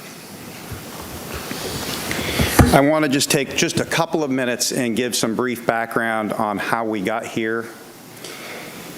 Over a decade ago, Halifax entered into a series of interlocal agreements with the city of Deltona for the purpose of making a commitment to bring medical services to the community. We were always asking for places to eat, but many in the community were also asking for medical services in the community, so they didn't have to go over the bridge, one bridge or another, to get medical services. Halifax committed to doing that. They started out small. They opened, the first place was an old Blockbuster that they converted on Saxon Boulevard. As everybody knows, they made a really big commitment to the community by developing and opening the hospital along with UF Shands on Highland Boulevard. The other thing that the hospital did, and I was part of the team at the time, back in 2013 or 14, we purchased this property that we'll hear about tonight, and that's on the east side of the city. And Halifax really looks at it and sees the services that they provide on the west side of the city, and they see a need for services on the east side of the city. That's this property. I have with me Mr. Bill Griffin, who's been with Halifax Hospital for 41 years. He'll talk to you when I'm done. What Halifax experienced when they attempted to develop this property, and they didn't try to develop it in 2014, it started a little bit after that they tried to develop this property. It turned out that it was just not feasible to develop the property with this road. Now, Commissioner, it's not that we have a legal obligation to build the road on the Pell property. We only have to build it on our property. Halifax, nevertheless, even without that element, Halifax has been unable to economically develop the property, its property, with that road and that requirement for the road. That's number one. Halifax cannot, as a matter of law, use taxpayer, it's a public entity, it's a public hospital, it's a taxing district. It cannot use taxpayer funds to subsidize development of property or to pay in any way development of property outside of the limits of the taxing district, which is over on the east side of the county. So while they're not in business they're not developers, they're not in business to make money, but they want to make the development of the property at least revenue neutral, or close to revenue neutral in terms of building and developing the property and the site infrastructure. Their plan is to have some form of medical offices, perhaps like a walk-in ED, but Mr. Griffin will talk to you about that. The other issue is it really doesn't work for them, and would prefer not to have a cut-through from 415 over to Howland, and really not a need for it because you've got the traffic signal right there. I understand and I appreciate that this road adds a lot of value to our neighbor's property. It does. It's another road that accesses their property at a traffic signal at Howland Boulevard. We get it. If we could accommodate it and without doing any disservice to our constituency, if you will, we would do it. It's not ideal, aside from the cost, it's not ideal because it creates a cut-through, which just isn't ideal for a medical facility. Do with this. I'm not quite sure how this came to fruition on the terms that we dictate, which I don't know legally how you're going to be able to do that. All of that is to say that you have the authority to remove this requirement. My friend, Mr. Storch, is here, and he may argue to you that we've given an easement and you can't take that away. I would tell you that right in your plan development agreement, it has a specific provision, and that's found on page 13 of 19, section 19, binding effect, and it ends with this statement. This agreement, and that means the plan development agreement that we're talking about this evening, this agreement does not and is not intended to prevent or impede the city from exercising its legislative authority as the same may affect the subject property being Halifax property. So I want to be very clear in closing before I invite Mr. Griffin up to speak to you, that this city commission, I'm preaching to the choir, I'm sure, has the authority to make this change if the city commission finds that it benefits the community and the community at large. I realize that making this change does not benefit our neighbor. I don't know how it affects the value of their property. They still have access to 415. I get it, but it's just not our place to provide that benefit. Any questions for me before I invite Mr. Griffin up?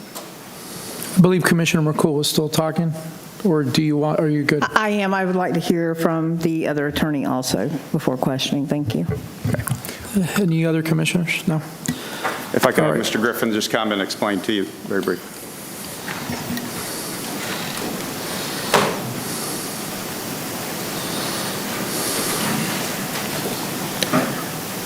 Good evening, Mayor, Commissioners. My name is Bill Griffin.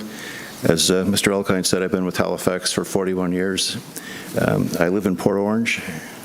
My professional address is at 303 North Clyde Morris Boulevard in Daytona Beach. And as we embarked upon the interlocal agreements and our mission here for Deltona, all along, we looked at Deltona as being populations of about 40 to 45,000 people, split kind of between the east and the west. And when you do healthcare planning, 30,000 to 35,000 people would indicate that you should have relatively easy access to physician services and to emergency services. And easy access is like within 5 or 10 minute drive time. And at certain times of the day, driving from this location in Deltona to the hospital location on Halifax Crossing in 10 minutes could be a miracle. And so our goal has been to want to bring another freestanding emergency department to where the access is much more convenient to the residents on the east side of Deltona. In addition to that, ambulatory facilities for doctors' offices. But for us to be able to do that and develop it, the requirement to build this road through here has just been a complete obstacle for us from a financial standpoint. We're looking to make an investment when we develop the property that we want to retain, which is about 2.5 acres. We're looking to be investing about $25 million in that project. But when you have to do, if we have to do this whole road, it just brings it to the point of the burdensomeness of the cost, makes it not really financially feasible to be sustainable. And that's a real issue and a problem, and that's why we're here today, and hope that we can come to a resolution and bring these services to your residents. Any questions? If not, thank you so much. Thank you, Mr. Griffin. Thanks for all you do. This time we're going to go ahead and presentations from people with standing, 4 minutes, before we go to the rebuttal from the applicant's attorney. That's fine. Do we have anybody? Storch.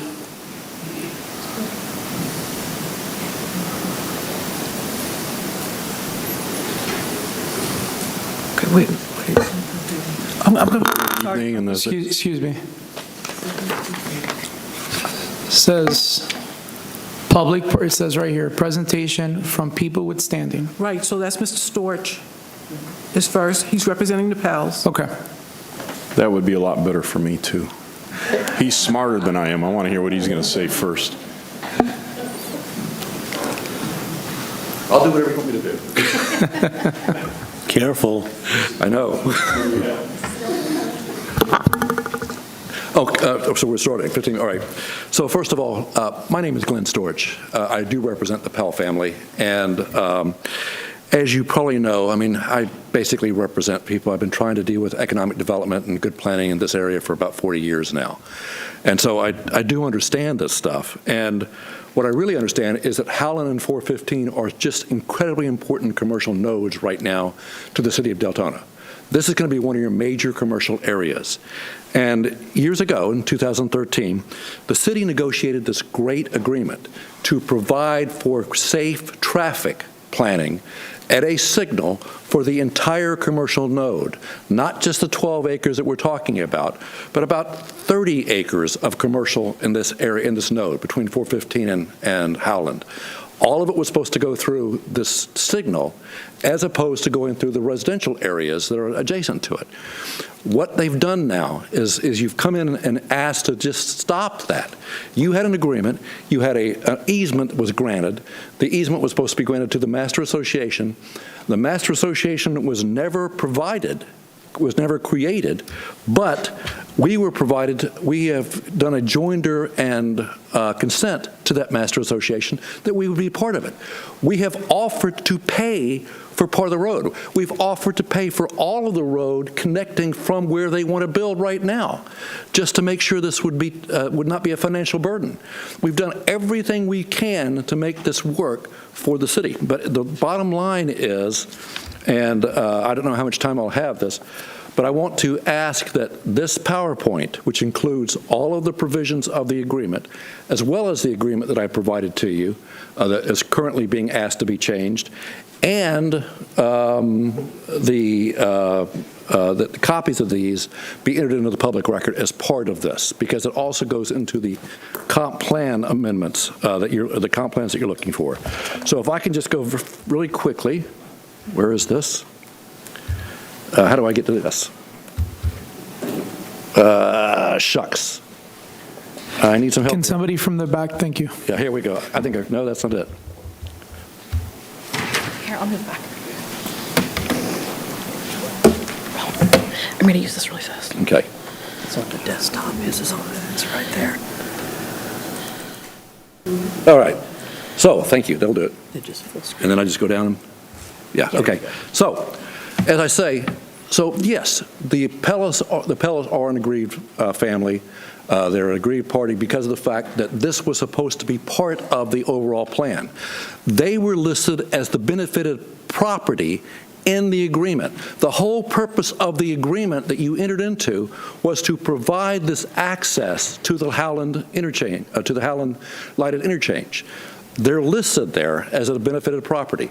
And it's not just them. It's all the commercial property over there. We don't own all the commercial property, but otherwise that commercial property will be cut off from Howland and have to go on 415, which creates a traffic hazard, as you can imagine, or they're going to have to go down Tad Road or other residential roads to access Howland. Again, it makes no sense whatsoever, and it just makes no sense. So let's start again with some of these things. You have an agreement that says that this to ensure that development is compatible with the other properties in the area and plan traffic patterns and to resolve traffic problems. You've agreed to delineate ingress and egress from the subject property. This is what they agreed to do. They granted an access easement as part of this agreement, hereby grants an access easement over and across the area referred to as the Spine Road. Hereby grants and conveys and assigns.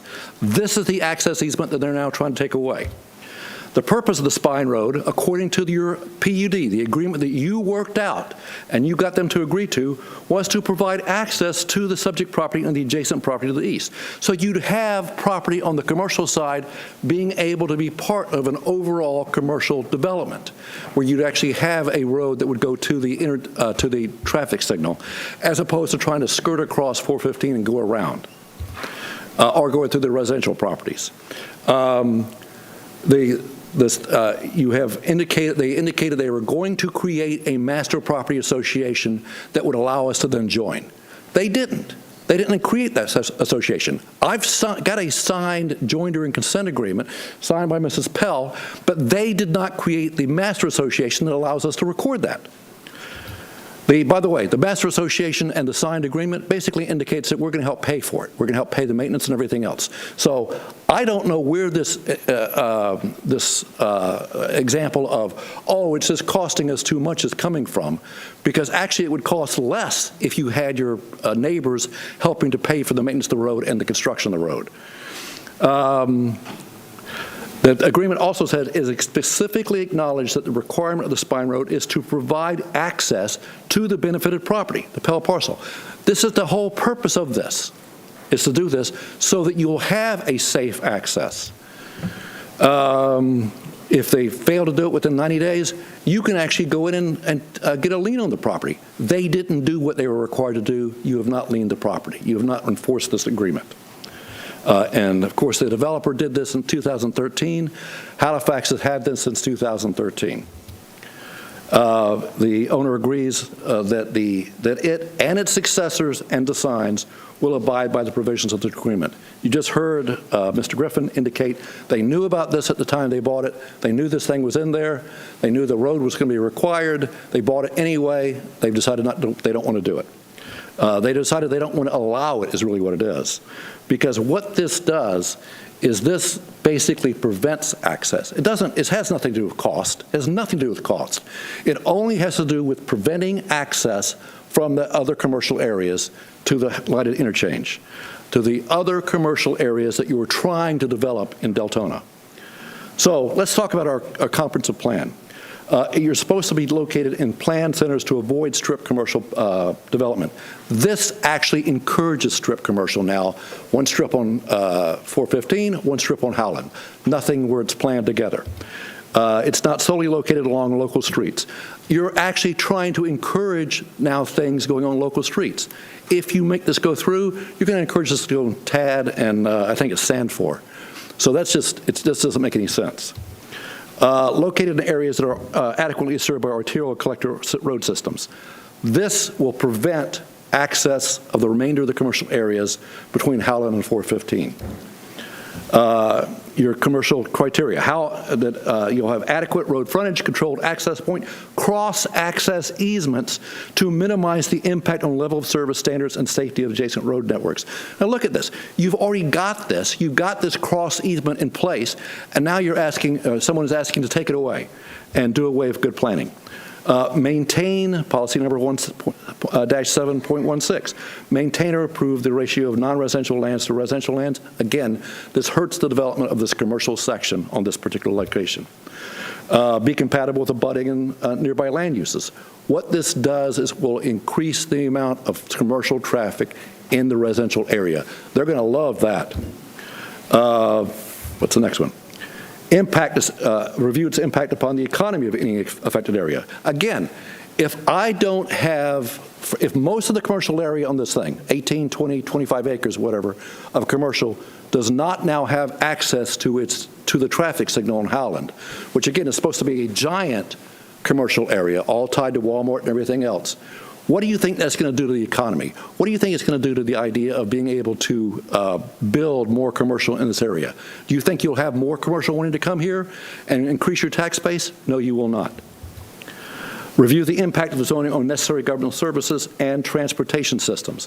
Again, you've got a good transportation system designed for this area, for this commercial area, so you have cross easements and everything else.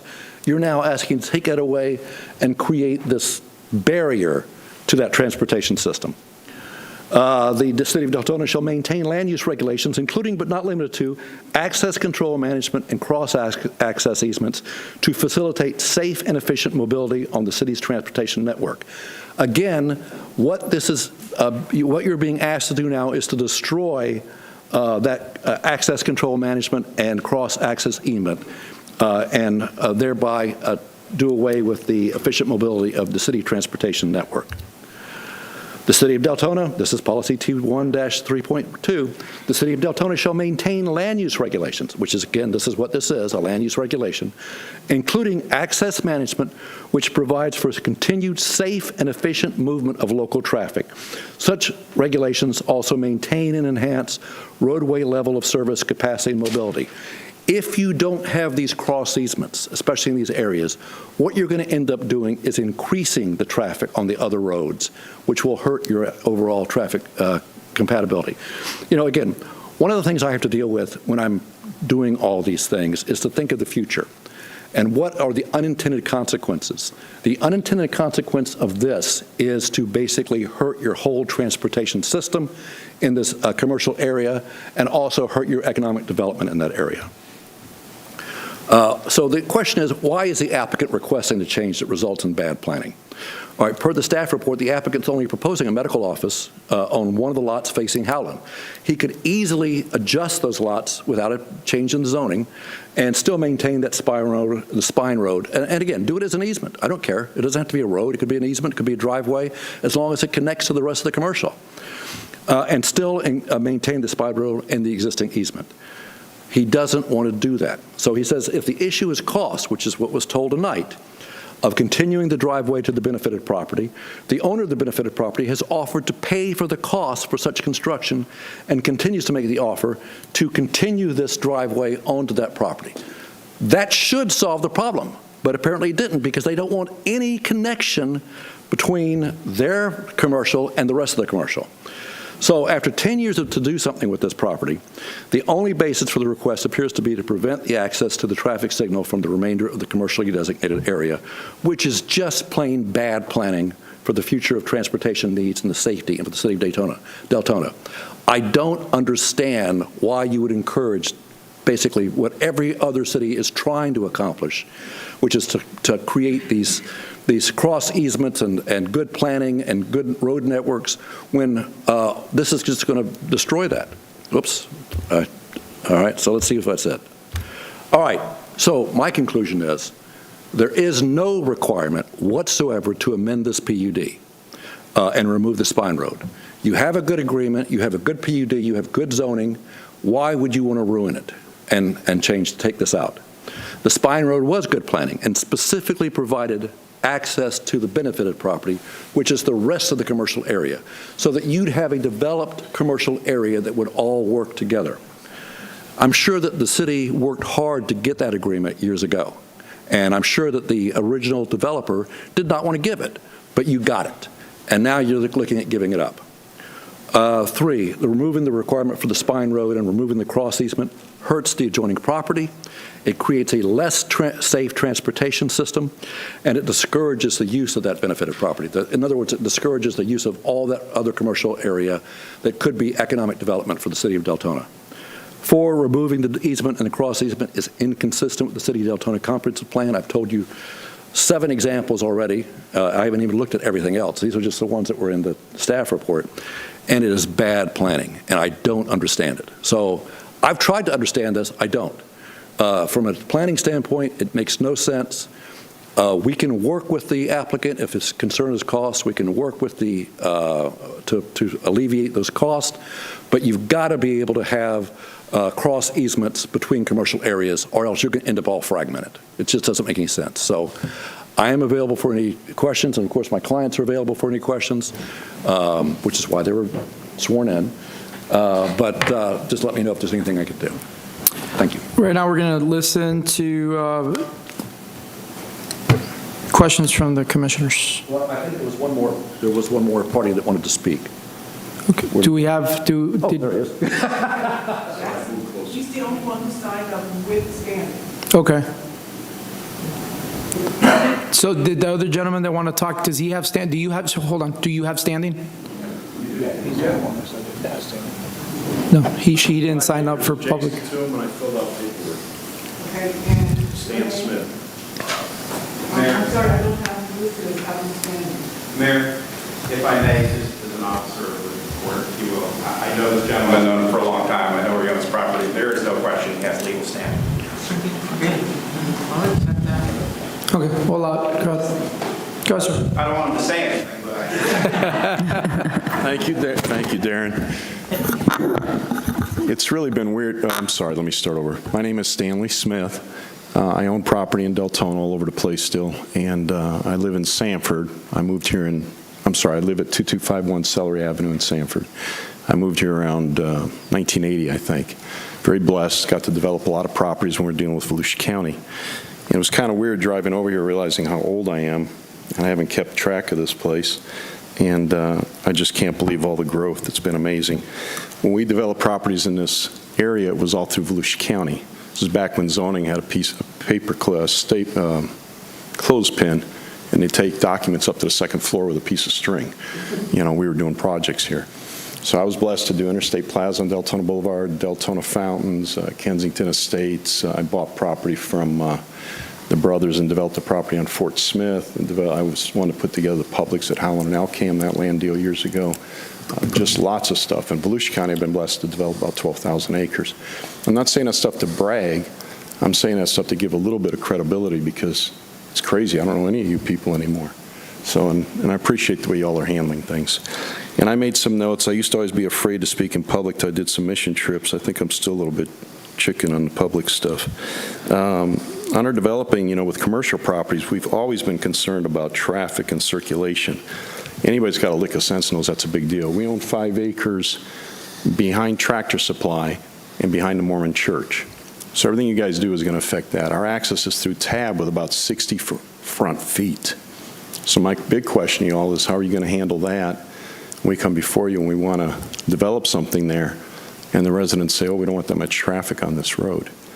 And anybody that sees these things knows how these things operate. If that Publix and now Lowe's at Howland and Alcam didn't have any through traffic, it'd be a mess. I mean, any shopping center, we have that. It's what we do to make things work so everybody can reach everybody.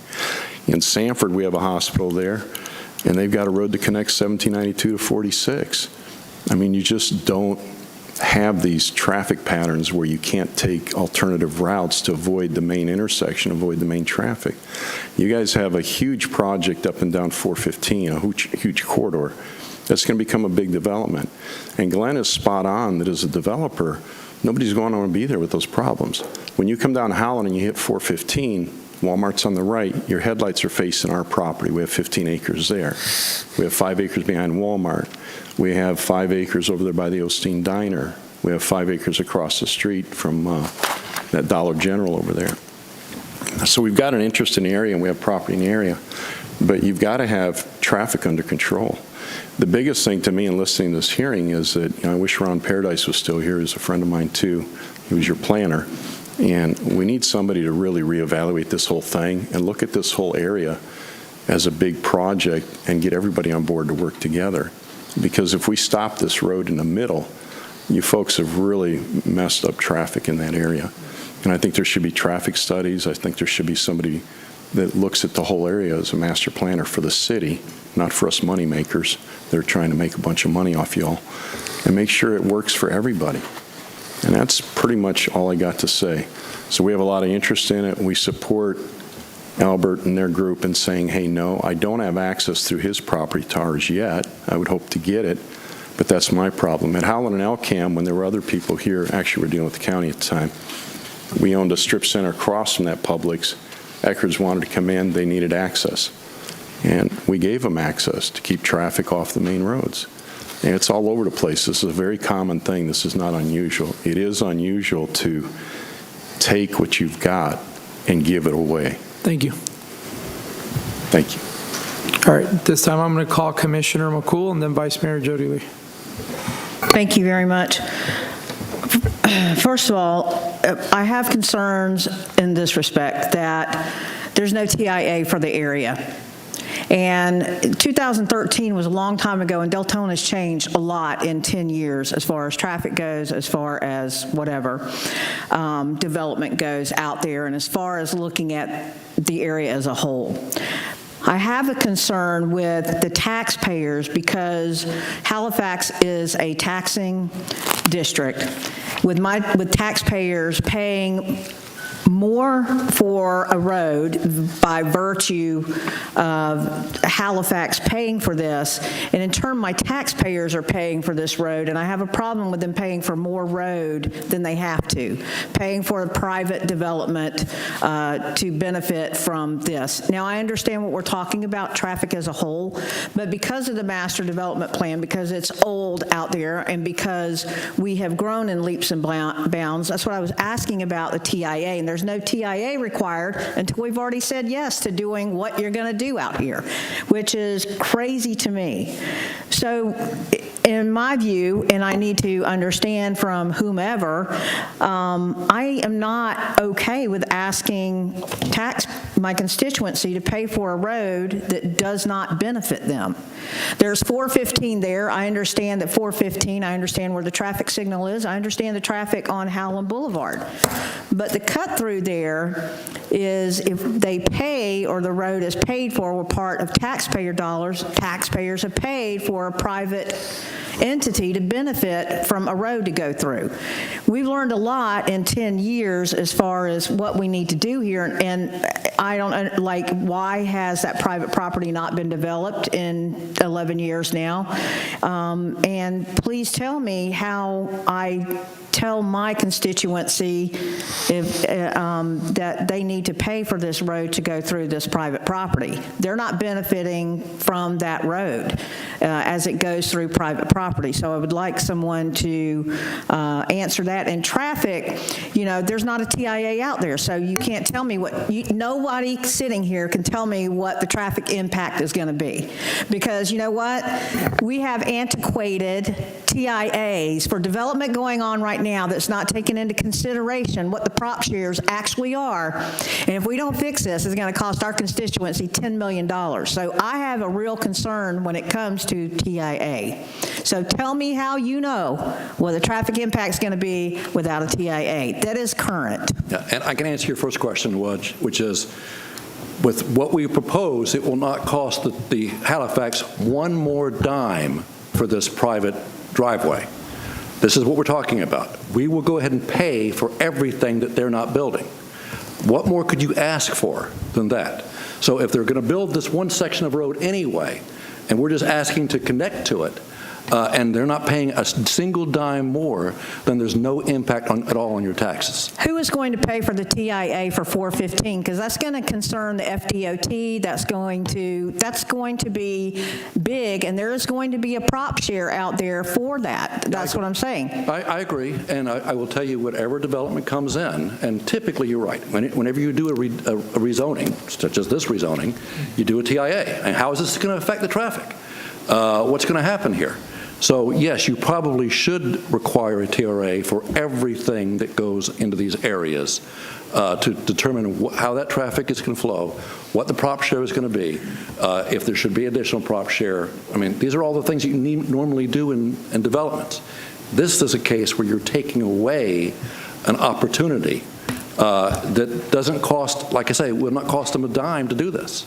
And I'm trying to understand how it is that one property owner can tell another property owner what they need to do on the other property owner's property. Yeah. Like, I don't get that analysis at all. This is a property owner, this is a property owner. I don't believe that you can tell a property owner what they should be doing to benefit the other property. That's the problem that I have between a public entity and a private entity. Yeah. Halifax is public tax dollars. Yeah. The other property is owned by individuals and private. I do not understand how a commission can sit up here. And listen, everything is up for being outdated. 2013 is a long time ago. Yep. If you look at it with new eyes, for me, I don't understand how you can tell one property owner that they have to do something that benefits another property owner. You don't, unless they agree to it, which they have agreed to it in this particular case. They've already agreed to this. They've already given the easement through. They're not agreeing to it now. That's my problem. No, that private property owner wants to do what they want to do with their property, and we get preached to all the time by attorneys that people have property rights, and I'm questioning that. People have property rights. They're asking to change the agreement that they already agreed to. That's the difference. And I will tell you the other thing is, what you got to remember is The other properties, the other commercial properties that will basically benefit from this overall plan have offered to pay for the road, have offered to pay for the maintenance of the road, have offered to pay for everything. There's a provision there that even has them paying for the landscaping. They've already offered to do this. That's why it was an agreement in 2013. 2013 was still 11 years ago. The only one who hasn't followed through on that agreement is the people who entered into the agreement at the time, which was the city and the applicant in this case, or the successor, the predecessor to the applicant. Mr. Storch, unfortunately, I've seen some bad agreements come through this city.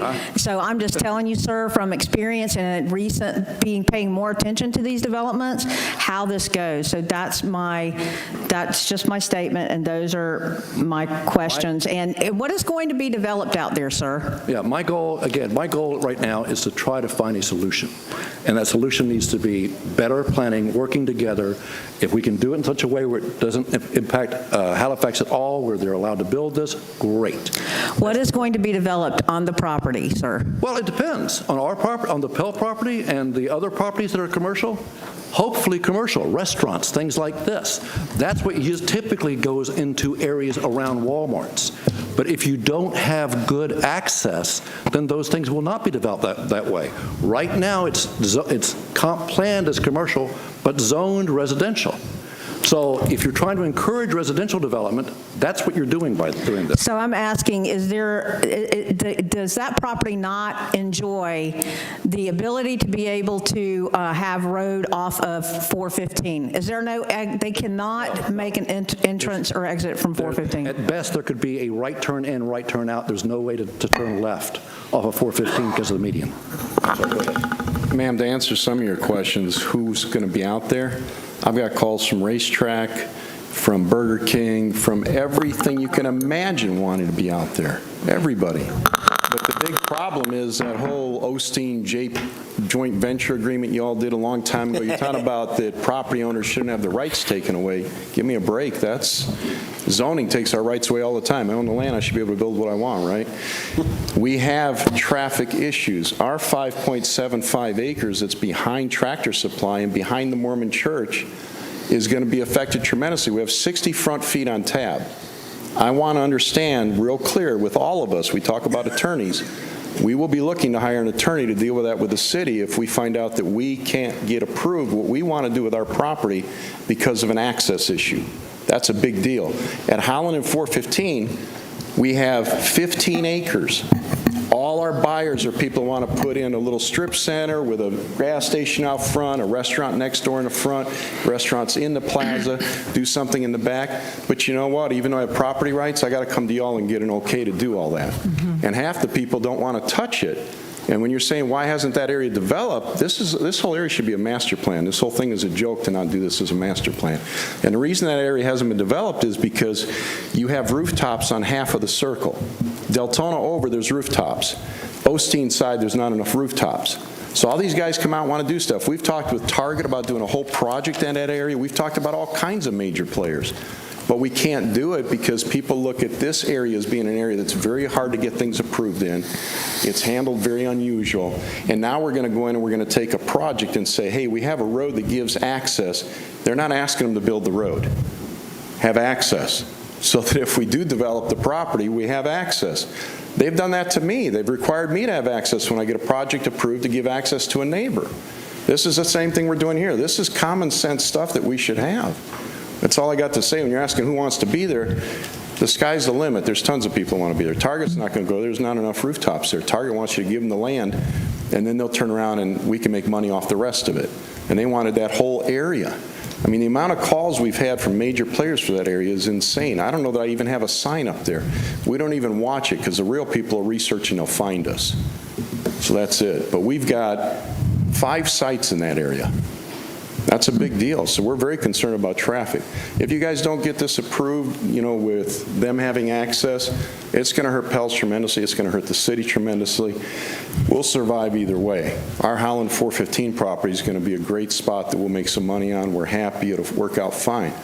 But what you folks are doing here is you're basically saying, hey, we have some control, which you get when people want to get things approved. And we're going to throw it away.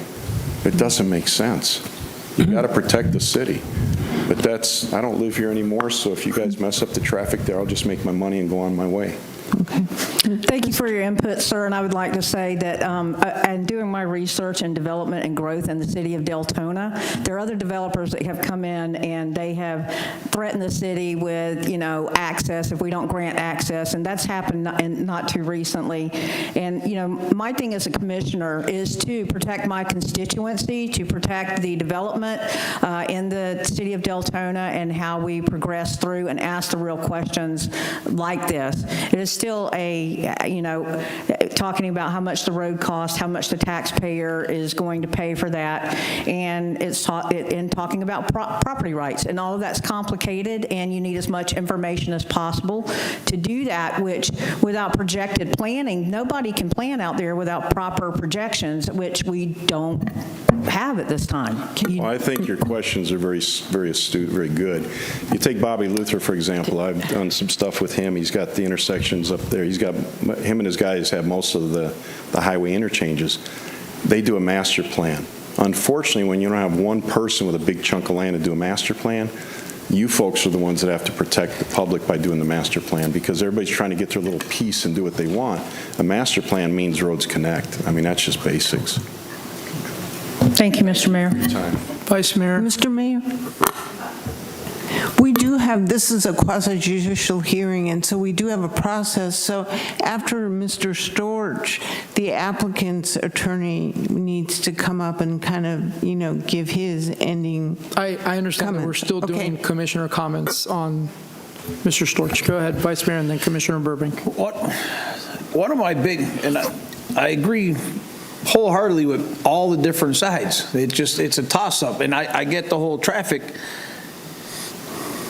I have a couple questions. The applicant said that it wasn't advantageous and it was too much money. They're going to invest $25 million in this project, and they didn't want to spend more money for the road. But the other party says they'll pay for the road. So, I mean, do you guys just not want to cut through road? I mean, if it's that what it is, instead of saying, well, we don't want to pay for it, we don't want to pay for it, when they said they're going to pay for it, it just sounds like you just don't want the road. Yeah. I mean, if that's what it is, just say what it is and not we don't want to pay for it. The other thing is, sorry you said Burger King. I hope you don't put a Burger King down there. We have enough fast food joints in our city. Find me a restaurant, I'm all for it, a sit-down restaurant. But unless you want to put a dollar store to Burger King, that'd be great right there.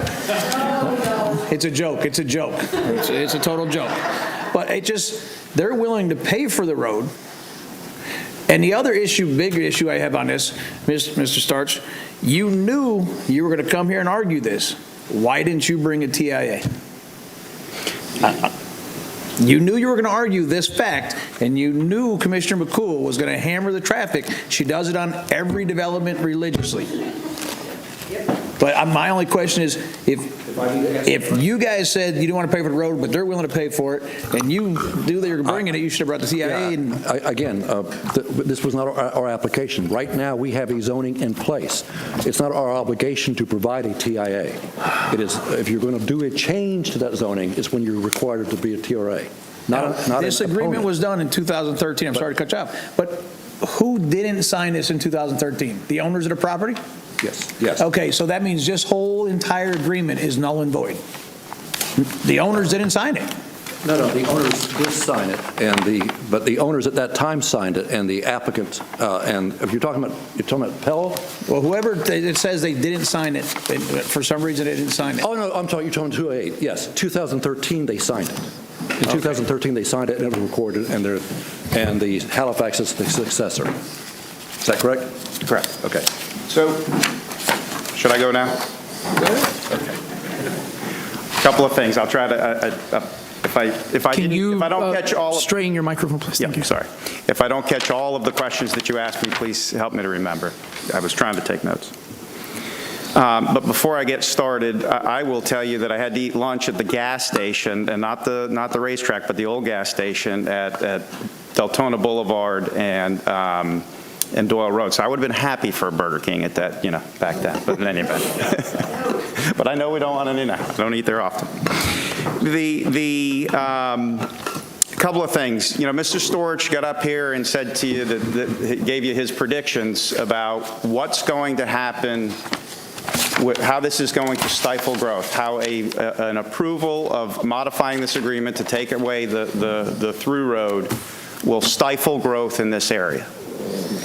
Mr. Smith got up here and talked about, gosh, I don't even recognize Deltona anymore. It's been so much growth. How many meetings? I haven't been to any of your meetings, but I'm sure you're meeting after meeting after meeting. People are talking about all the growth and all the things that are going on.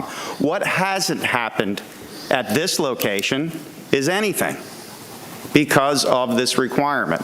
I'm not smart enough to explain to you all of the reasons that is, but Halifax are not developers, but they develop a lot of things. And they have not partners in the legal sense, but folks that they work with that do the development. And each one of, I've sat personally in at least 6 meetings with former city managers, at least 2 of them, Mr. Paradise, Mr. Ruiz after him, and yep, those 2 and others, and trying to make this thing work, and it hasn't been able to work financially to put the road in.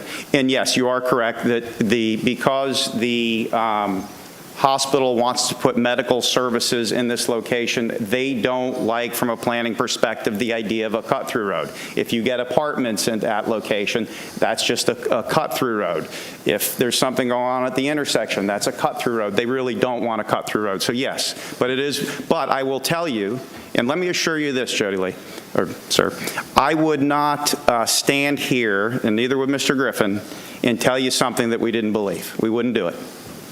And we have been to multiple meetings, and we have, with staff trying to do this project and build this road, and have been unable to do it or get the folks who actually do the development side of it to do it for financial reasons. So I understand Mr. Storch is saying, yes, we'll write you a check and we'll pay for the road and we'll do all of these things.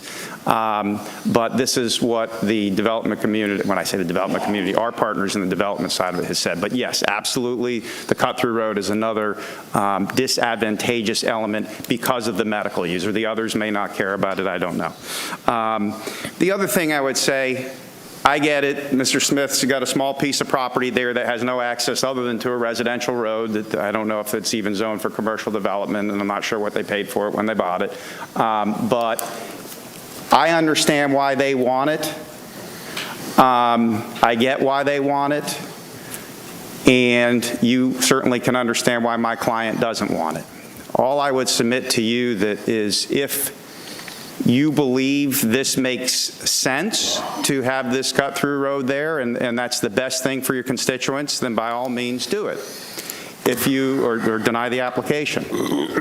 If you believe that it is an unfair requirement that was imposed upon this, it was the predecessor of this property owner, not Halifax, I understand that. But if you believe it's an unfair requirement, and if you believe that rather than stifling growth, approving this will promote growth, at least on our side of the property, and you believe that's what's best for the city and the residents at large, then you should approve it. And I think it's that simple. I don't think any of us have a crystal ball. None of us know what's going to happen, other than Halifax, who knows, what their little piece is going to be. That's all. Any other? Did I answer everything? Commissioner Burbank, then Commissioner Avila-Vasquez, and then I'll speak. Thank you, sir. No questions, just mostly comments. The road will go through there is inevitable, but there's nothing that says it has to go through that exact location. I think good planning practice actually says we leave that tract whole rather than split it in half, because it may actually combine with the Pella property to the east to make it a larger tract. It'll go through eventually, but it does not have to go through in this exact spot. That's pretty much all I had to say about that thing. As a former planner, I would say that we should leave that option open. As a former planner that actually hired Ron Paradise to come work for the city, I think we should leave that option open to us. That's all I got. Thank you. Commissioner Avila-Vasquez. Thank you, Mayor. So I was present at the P&Z board meeting, so more or less heard the whole questions which is going up here from the P&Z board. I heard the arguments or discussions between attorneys and property owners on both sides, and that's why I sit here and just listen and not say a word, because I pretty much understand what's going on. I understand from both sides what one side wants, what the other side doesn't want. And I know there's other comments going on, Mayor, but if you allow me, I would like to make a motion. Sure. I hereby move to approve ordinance number 01-2024, amending the development agreement and master development plan for the Bella Vista BPUD. I second that. There's a motion and a second. I'll go ahead. We obviously still have to listen to public participation, but I have a couple questions. So, Jessica, if you don't mind entertaining me a little bit, what's the distance between that Howland Boulevard intersection and what would be, I guess, a proposed cut-through light or road, or? Are you talking the one for Bella Vista, where they would connect right at that light across the street from Walmart? And I do not have the exact footage right now. I'm trying to vision, and the nightmare would be to have a light, and then you drive like a couple blocks, and then boom, there's another light. You know, or are they not proposing to put in a light? There's already a light there. Okay. Okay. What are some of the reasons the P&Z board voted to approve this 100%? They voted to approve it. I explained to them, we were talking about projects that have come in through pre-applications in this area. As long as I've worked here, there's only been 2. One was right next to this, and one was on Fort Smith and 415. So for the last 4 years, those are the only 2 pre-apps we've had. They haven't moved forward at all. That was one of the reasons. I did explain to the P&Z that they would have to, during the site plan process, they would come in for a TIA. During the platting, we'd also probably look at their methodology and come up with if they would need a tri-party agreement and proportionate fair share, everything like that. Okay. One of the issues that I see with this cut-through road is obviously you have a medical facility there. I think they're proposing some type of urgent care. Am I correct, Mr. Griffin? Or is it going to be like a smaller hospital? What is it that's actually being proposed in that corner? It would not be a smaller hospital. It would be a freestanding emergency department and then a separate medical office building or component. So what have you guys had any experience, and I think we had this conversation a little bit about the issue that you guys have over there in Daytona Beach, where you have a cut-through road and in an area where you have ambulances coming in and out. What type of issues would you guys face with a cut-through road through your property? Well, a lot of it depends upon what the adjoining use is, but what we have from Clyde Morris over to Daytona State College, it was on Mayberry Drive, and when we built the France Tower, we bought all the property to the north between Dunn Avenue and our existing property line. So Mayberry became a cut-through.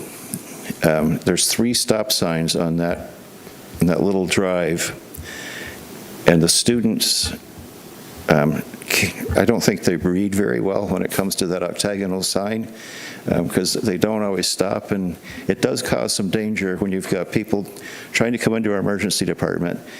They're nervous. Their dexterity is not as good as it should be, and then you've got people who are in wheelchairs and on crutches, and it's just it's a mix that can be dangerous. Would you guys entertain, I was listening to Commissioner Burbank, and he brought up an excellent point, right? And I know Commissioner Burbank and I don't always agree on a lot of stuff, but he did bring a good sound comment where, would you guys be okay with moving the road? Well, we wouldn't want to move the entrance off of that signalized intersection. But, you know, and I'm not a land planner.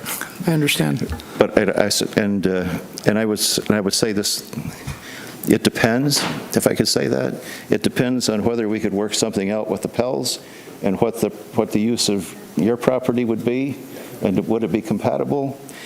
And then how would that road configuration look? I could see it potentially, you enter and then go to the east and wind around so that we're not cutting right through any property, but that's way beyond my pay grade. I understand. I'm just trying to find a way so we can have compromise, right, between both parties. I understand everybody has property rights, and I don't want to see anybody be forced to do something on their property that they shouldn't. I understand there was an agreement that was signed 11 years ago, which is one of the issues why I believe this commission as a whole wants to see the land use codes completely updated, because they've, as much rezoning and stuff that come here, they've done their use, right? So if there can be some compromise on both sides, where maybe the road gets moved, you can still have an entrance, but maybe the road gets moved, they're still paying for the road. And I agree with Vice Mayor Jody Lee on this. If the issue was that you don't want the road, tell us you don't want the road. Don't tell us that you can't afford it, because they're actually saying that they would pay for it. There's nothing that annoys me more, and it's not anything personal, is when a developer or an entity is coming to the commission and portraying a situation that is not the actual case. I understand why you guys wouldn't want a road, because you guys have medical facilities that are going to go in the back. It would interrupt that development of those buildings. I've seen the layout. I get that 100%. But say that it would disturb the way we've already laid everything out, and it would make it more difficult for us to be able to build the buildings, right? So if you guys can go back and have a conversation and have some type of compromise, I think that would be amazing. Now, I know Vice Mayor wants to chime in, but I think there's a way for everybody to get what they want, and you guys still somewhat sway that spine road to another corner. I'm trying to avoid there being a situation with a cut-through road going right down the middle where the emergency room is going to be, and God forbid there's going to be an issue with an ambulance and somebody just trying to skip the light on Howland Boulevard and 415. And that's what I don't want to see. So let me, if I may, Mr. Mayor, two things. Let me be very clear on, there's 2 points. You've raised 2 issues. Let me be very clear on this. I have been in 4 meetings with people that have detailed numbers of what it's going to cost to build the road and get this thing done, and that's the reason this property hasn't been developed yet. No ifs, ands, or buts about it. So I'm standing here, I'm telling you that, I'm looking at you. That is a problem, and that has been a problem. I understand Glenn coming here in the meeting said, we'll pay for this, we'll pay for that. And in fairness, he called me, recently when this came up and said, we could try to work something out. You might have said win-win along those somewhere. But let me be clear on that. Yes. In addition, also, it's not good to have a cut-through road. But let me be clear that cost has absolutely been a problem. You have not seen any development there in this, and there's a reason you haven't seen any development there. And that, for years now, has been the cost. So that is an absolute thing. Nobody is telling you something that isn't true as a developer, just trying to prevent the cut-through road. If it was just the cut-through road, we'd say it's just the cut-through road, or we might have just dealt with the cut-through road. So I'm repeating myself, but it's so important that you all understand that, because we have an interlocal agreement with the city. We have a series of interlocal agreements to bring services to you. We don't make money. He doesn't get a bigger paycheck. I don't get a bigger paycheck whether this thing gets approved tonight or not. It matters to us because we care about our mission, but it's not about the money, other than being able to do it for a cost-neutral thing. In terms of working with somebody, yes, we'll always work with anyone. We're asking to have it removed. That's not to say that if you were to approve it, that we still wouldn't talk to them, because that's just how they forget I understand. This is the first reading. Correct. Yeah. So don't get me wrong. I want to see an emergency room there, because that side of the city of Deltona has to drive either way some time to get to a hospital. So it's an essential service that we need in that specific area. That's not the argument here. All I was clearly saying is, just like I'm going to tell Mr. Storch in a few minutes and agree with Dana on Dana's points, I don't care how everything was done in the past, right? I wasn't here. I feel like it was done in the wrong way. If you guys are going to present something to us, tell us right off the bat, I don't want the road, and I'm ready with these reports. Here's the reasons. That's all I'm asking. In the future, just, hey, we don't want the roads. Doesn't matter who's going to pay for them. We just don't want that cut-through road. That's all I was saying. And then, Mr. Storch, same thing. If you knew you were going to use that as one of your points, you should have come, I mean, everyone should have came prepared for that. I love the fact that, at least with this group, there isn't any animosity, and I love that because you know what? This is America. We can disagree on many things and still get along. But each of you have property rights, and I don't want to sit here and tell Halifax that they're forced to build something on their property when they have rights to that property. And if I can mention something, and again, we've talked about this. I mean, I'm a big believer in property rights. You know that. Yeah, I know. So the idea is, as Bill has indicated, you know, yes, there's things that we can do to work together that will solve, I think, both people's problems. They don't want an apartment complex over there. We could actually agree that there won't be an apartment complex. Right now, the zoning is open as to what could be there. So we have lots of opportunity to work together to solve the problem that would still allow for basically a traffic system that works for everybody, but at the same time will not hurt them.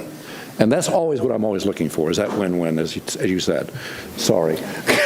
So if we can find a way of between first reading and second reading, of sitting down together and talking, I'm more than willing to do that, and I know my clients are willing to do that. So I'm going to go to Vice Mayor Jody Lee, and then we're going to go to public participation. Can I have just one? Go ahead.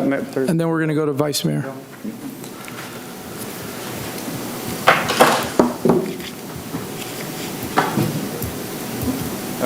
I just wanted to make sure before I spoke out of school, even if you were to vote to approve the change on first reading tonight, doesn't mean you can't do something differently at second reading, of course. Trust me, we know. But for Halifax, who I've worked for a long time, we will still absolutely, you know, we'll still sit down, have the conversation, and work through it, and try to come up to some resolution for second reading, regardless of what you do. It is always better to compromise and find solutions. Well, I agree that the compromise is the best. I think the road should be put there. Like this gentleman over here doesn't know what he's going to build there, but I know if that road goes through there, his options open up a lot more too for commercial property in there. Without an access to it, it's just a piece of dirt out there that doesn't have good access off that one road. So you put stuff out there and you put an access road, you put in infrastructure, you can build businesses in there, and it'd be nice because that's my district where I live. So it would be nice to have some businesses down there so I don't have to drive all the way to the other side of town to get something done. I like the idea of the hospital being there because it is closer to my house, and there I have people in my family that have medical needs. So I would like to see y'all come to a compromise on it. I mean, that's if they're willing to pay for the road, I'm all for a compromise. I know there's a motion up there. I don't know if they're willing to withdraw the motion so we can table it and let you guys come back or something, but it's a first reading. They can always come back. But I'm all up for a compromise on the road. I think the road should be there. And let me be very clear, even if you take that motion that's on the floor and second and vote to approve it, we will meet with Glenn and go through it and see if there may be something that's advantageous enough to us that makes us want to do that. Thank you. Is there public participation? Nick Lally?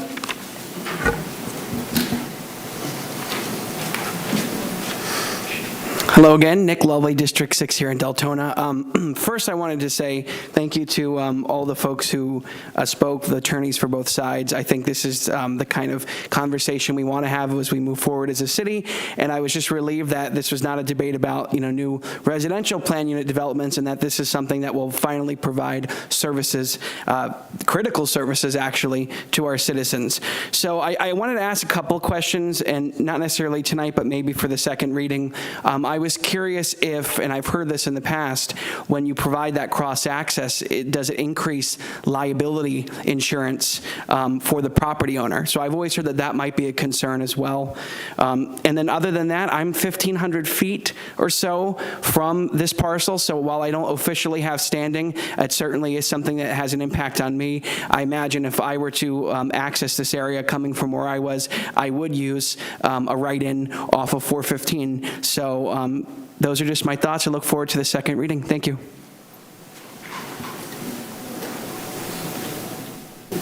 Adam Vasquez?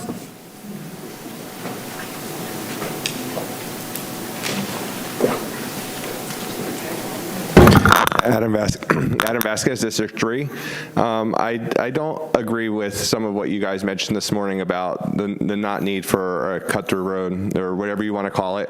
There should be a multi-lane. If you want to commercial develop this area, I agree that you should pull this back and maybe master plan it a little bit or leave what's there. If you're coming south on State Road 415 and you want to get to this urgent care, you're going to have to make a right on Howland and then a left to get into this property versus just continuing straight and then making a right turn. There's many examples of this. I'm not sure if you guys have been able to get around, but you know there's traffic issues in Metro Atlanta. There's many examples of their lack of planning and lack of putting in roads to get from one place to the other, and it causes gridlock, right? And these roads are already at capacity. There's 100,000 residents here.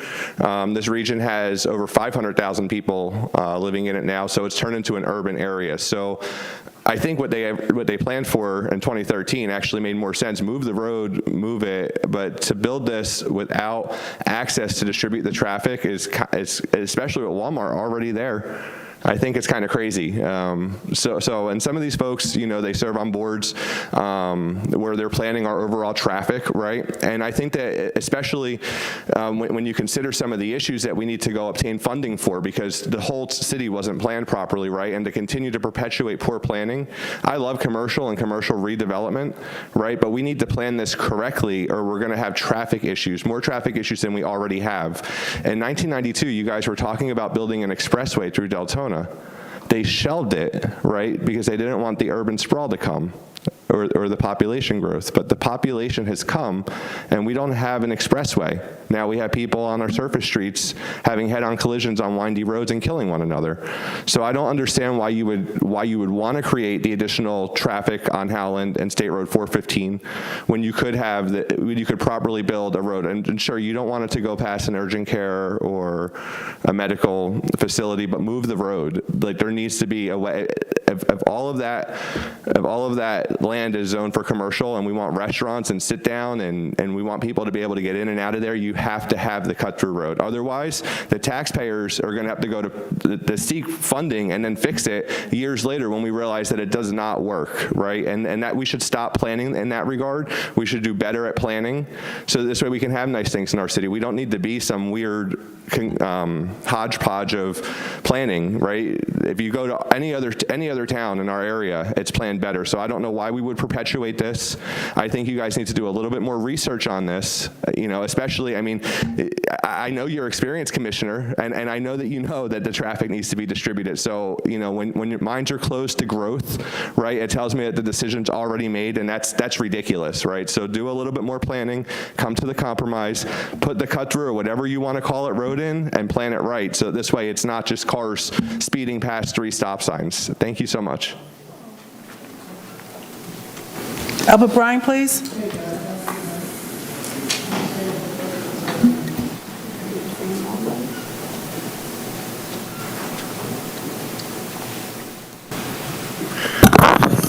Albert Bryan. You know, I didn't really want to speak on this one, but after all the roosters here were fluffing their feathers all over the place,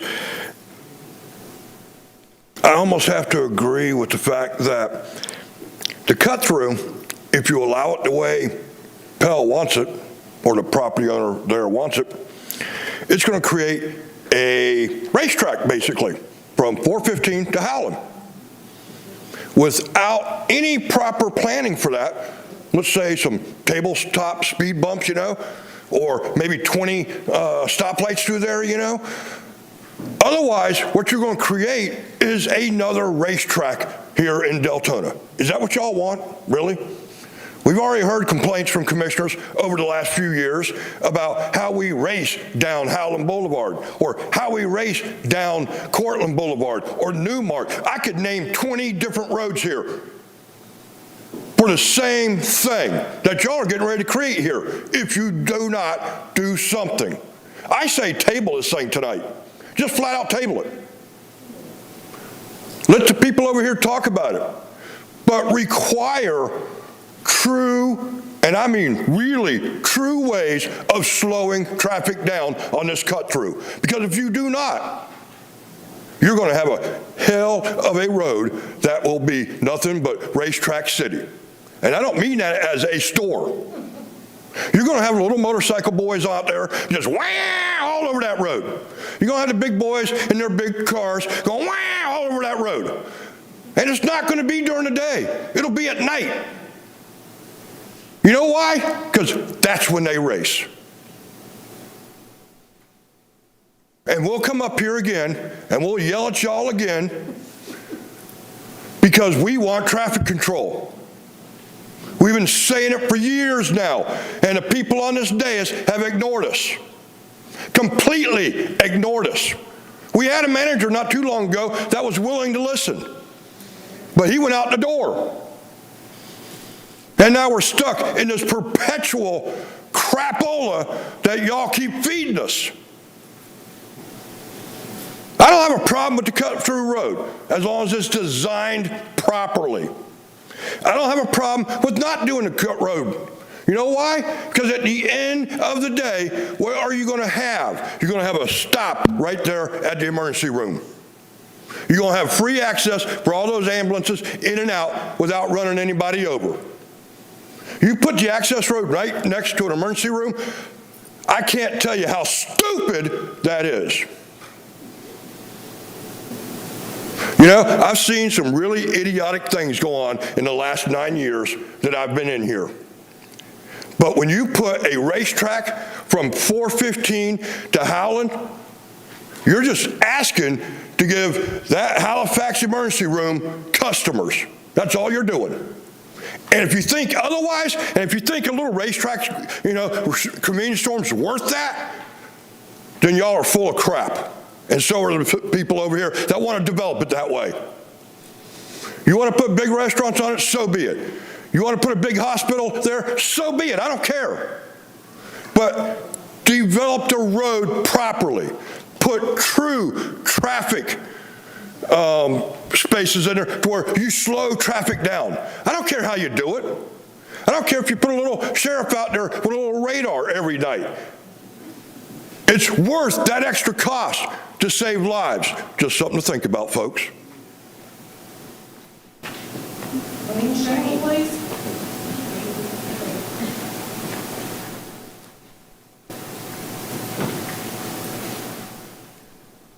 All right, and with what the gentleman just said, I agree with a lot of that. There is a lot of racing, a lot of things like that.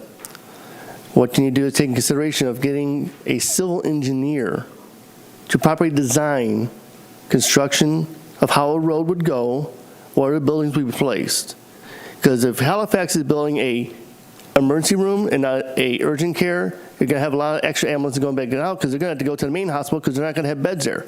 Because if they have beds there, it is no longer an emergency room, it is a hospital. I know, I was a paramedic, I worked in many hospitals. Once you have beds there where the patient's going to stay, it is a hospital. I don't care what they say, I don't care what their wording is. So them saying it's an emergency room, fine. You're going to have ambulances coming in and out. You got to have proper access for ambulances. I know. It's not easy coming off traffic. I've worked in Chicago. It is hell driving around there in downtown areas trying to get an ambulance and you have people just sitting there or people speeding around. Especially if you have people coming in and out of restaurants, come onto the main road. You have to have some kind of proper planning in order for it to work. If not, you're going to have people crashing in ambulances. I had partners get flipped in their ambulances because of people speeding. Now imagine seeing an ambulance carrying a patient flip on its side, and think about that. Now you have to call 3 more ambulances. Now you've got more construction, more destruction going on around there. So you have to have it properly planned. Don't go through anything, don't approve anything until you have a proper planning. Proper planning 10 years ago, it may have worked. Now, Deltona's already sprouted up. I've been here for 12, 13 years. I've seen it grow from where Walmart wasn't there and little things going on here. It's getting massive. Just in my area, it's getting massive. Over by Lowe's, you had all the construction going on back there. Things are building up faster and faster. You have to properly plan and think ahead. Don't plan for today, plan for the future. I know a couple Army people up there that know what I'm talking about. You don't plan for right now. You plan for a future, what may occur. If you're proper now, it's already passed. Other than that, just do what you need to do, but think ahead. Don't think now. That's the main key. Thank you very much. William Mayberry? That's right. Hello, everyone. William Mayberry here in Deltona. I just wanted to make a comment that there's like 3 major issues here of like the cost, the safety issue that they brought up, and then also like the ability for the commission to assist in helping them plan and for getting the rest of the city involved in helping them facilitate that, because it sounds like both parties are willing to work together and to compromise. Then they all have those specific needs of like costs and safety, and they're willing to work and do everything on their part, but as a commission, like, you're limited in what you can do. Like, you're not, paying the money to have these roads built. You're not the ones that are out there designing and planning all this stuff as a commission. But are you able to facilitate in other ways of, if they decided to reparcel things? If they wanted to divide things up and swap different lots because they wanted to figure things out in like a jigsaw puzzle. It's like Tetris, right? Like, that's what all this stuff is. And the planning and zoning people that will get involved and the experts that actually put things out there can accommodate things like the safety, everybody was talking about the racetrack, and then we throw in, different like roundabouts and other pieces, and all that's just nitty gritty and details that all the parties will work out together. But if we help facilitate them to create, separate parcels or different zones, or we get, specific experts in, I wonder if that is something that we can encourage and like move forward with. But just throwing that out there, you guys are doing a great job tonight and rocking this out, and great audience participation too. Everybody's doing wonderful. So Happy New Year. Thanks. Roundabout is a good idea. Mayor, that closes public comments. All right, we're going to go ahead and do rebuttal from the applicant's attorney with final questions from the commission, and then we'll go for a verbal vote.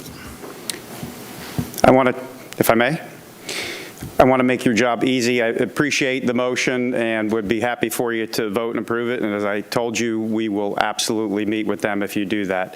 If it's the will, I've heard what you all have said, and if it's the will of the commission to not have to vote on it now so that we can meet and talk about it and see if we can come to some agreement before you vote on first reading, we're happy to do that. We don't want to, the one thing that we don't want to do is this.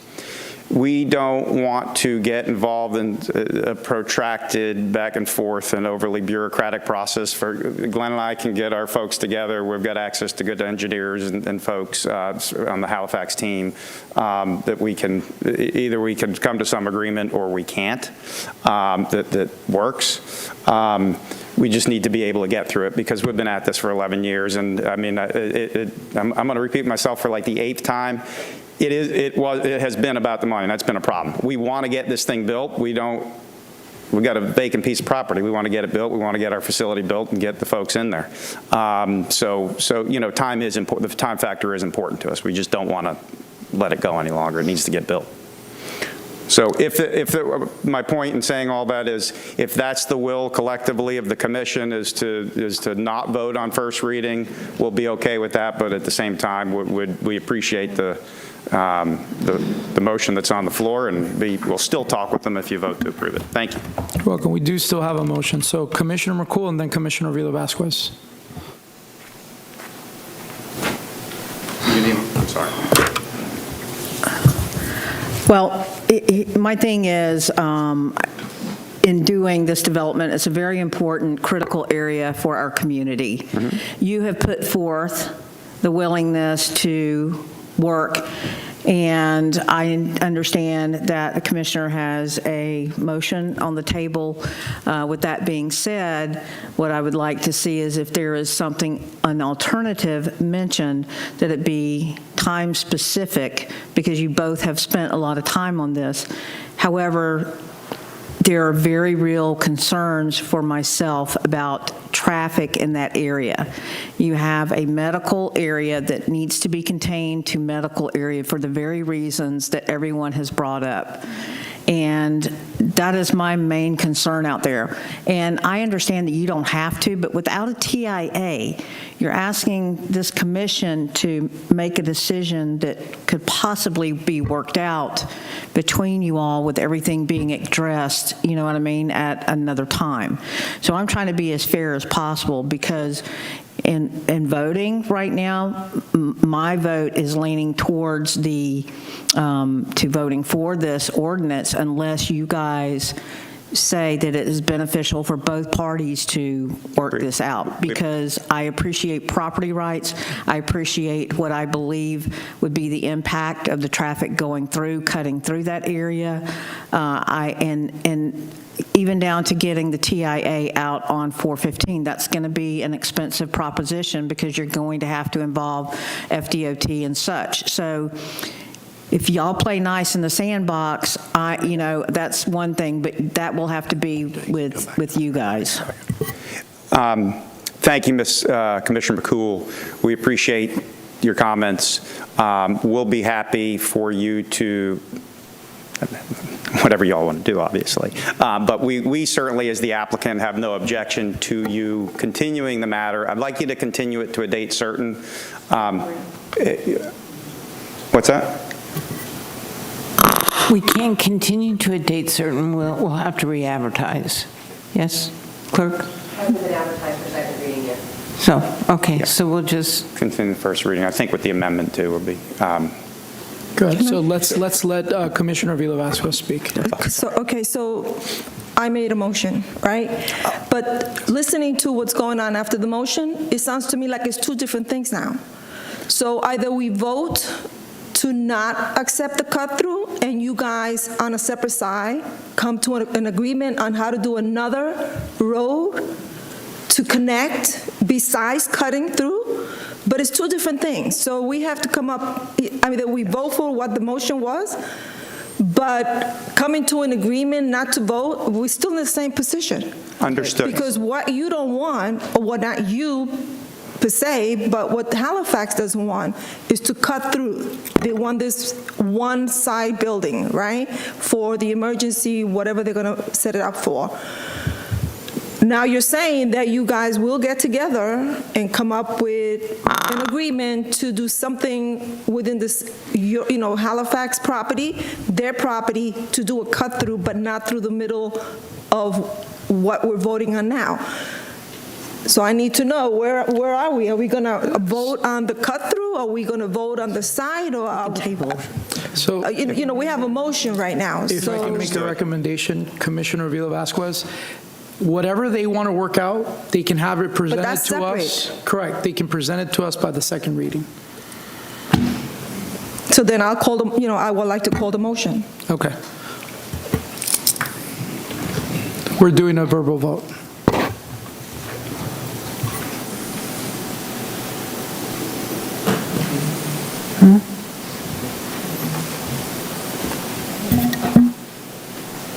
Ready? Huh?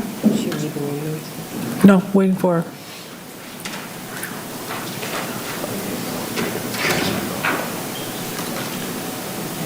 That's why I'd almost rather continue the That's right. first reading. Let's ask that. I don't, she's already. Okay. We're trying to be helpful. We are. And honestly, because if we had 30 days. Put your hands down. Okay. This is ordinance number 01-2024, an ordinance of the City of Deltona, Florida, amending the recorded development agreement and master development plan for the Bella Vista Business Plan Unit Development, BPUD, located at 120 Howland Boulevard, removing sections 4 through 9 and making changes to section 14 and 17 in the development agreement approved by ordinance number 10-2013, providing for severability and providing for an effective date.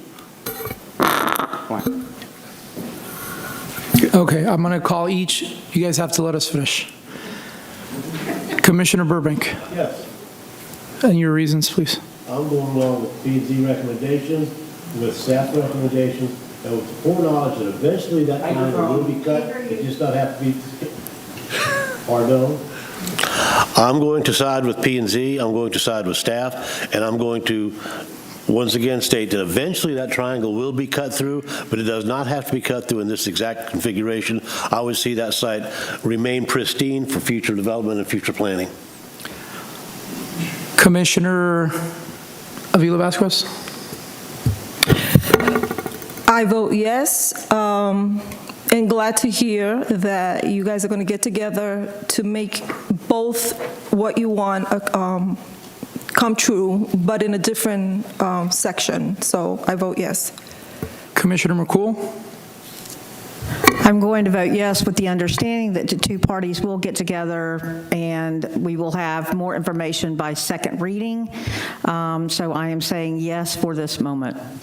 Commissioner Colwell? I am also going to say yes, with the understanding that we are going to come to an agreement. That's not. Vice Mayor Jody Lee? I'm voting yes, only knowing that they're going to come to an agreement before second reading.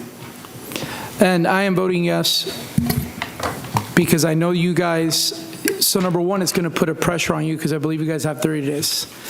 Both of you have spoken about getting this done quickly. Here's where you can prove it.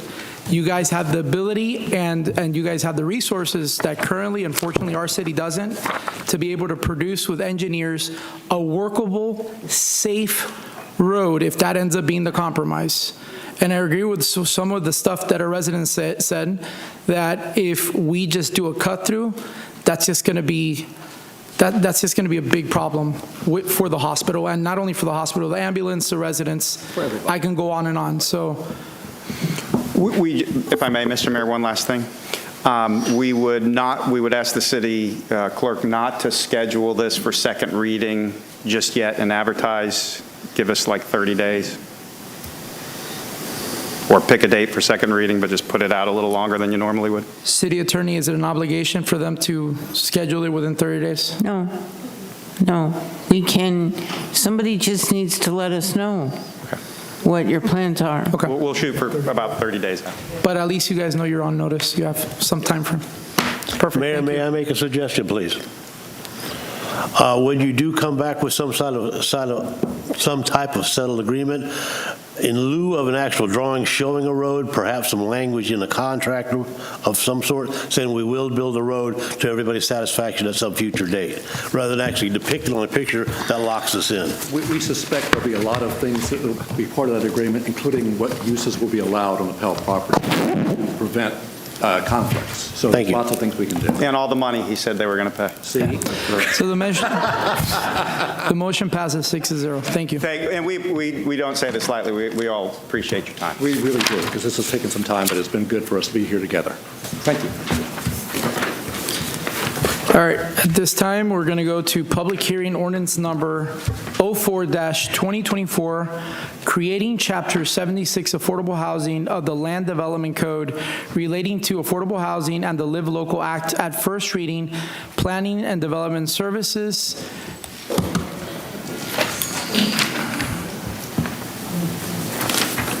Jessica. Sorry, I'm trying to pull the PowerPoint up.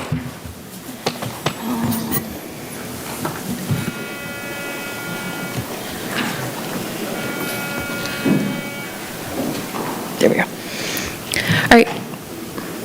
Hello again.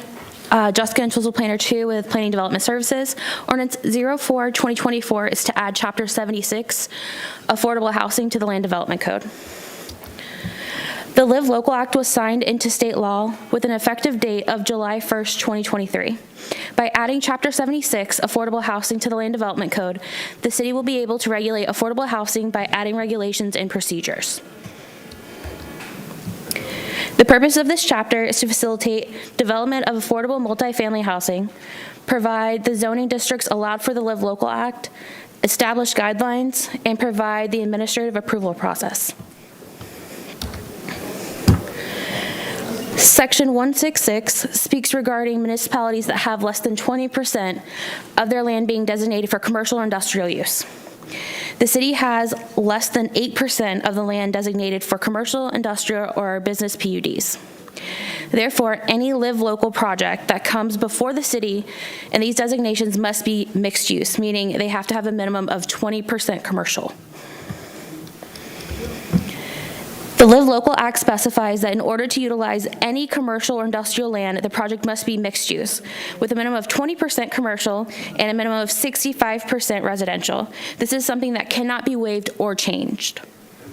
It's also important to note that if any mixed-use PUD is used for Live Local, the whole project can be utilized as residential.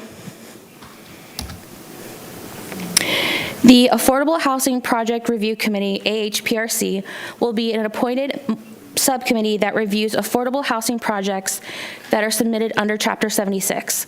The agendas will be posted online, but the committee will only meet when there are items to review. The Live Local eligibility has many requirements, but these are just a few. 40% of the units must remain affordable for 30 years. Mixed-use developments must have at least 65% of the total square footage used for residential. Applications will be reviewed by DRC and AHPRC. And applications have to follow concurrency with all city regulations. This includes traffic, water, sewer, school, and stormwater. These are the dimensional requirements for the Live Local Act. There's a max density of 20 units per acre with a minimum of 20% open space. There is a caveat regarding parking stating applicant can request for 5% decrease from our land development code requirements if they are within a 1 mile of a bus stop. There are enhancement pathways to the bus stop as well. These enhanced pathways mean that there's going to be shade trees, places for people to rest and stuff like that. All applications will follow the land development code for all other regulations not covered in Chapter 76. Planning and Zoning Board unanimously voted in favor of Ordinance 04-2024 at the December 13th, 2023 meeting. Therefore, staff does recommend City Commission approve Ordinance number 04-2024 by adopting Chapter 76, Affordable Housing, into the city's Land Development Code in order to provide for the Live Local Act. Yes. Commissioner McCool. Thank you. I want to thank your staff and Angela and everybody that worked on this, because we've been talking about this since SB 102. I think that we all know my feeling on that. And you guys have done an amazing job on putting this together, to protecting our city, to protecting development as far as that goes, to protecting us from predatory developers coming in to just make money on cheap housing. And what you have done here, the time that you put in consulting with federal legal people, with federal law, with all of the homework that you guys have done on this, I think that you've done an amazing job on this, and I want to thank you for that and everything that you've given us, the memorandums, and following up on legislation, doing the workarounds to protect our residents. So I want to thank you all very much. You've done a great job protecting our residents and enhancing the city and affordability and livability. So thank you very much for that. Thank you.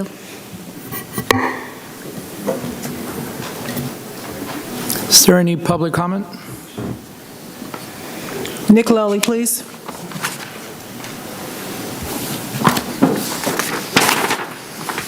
Hi, good evening again. Nick Lully, District 6, Deltona. Like I said earlier, a lot on the agenda tonight, so I've been up here a lot.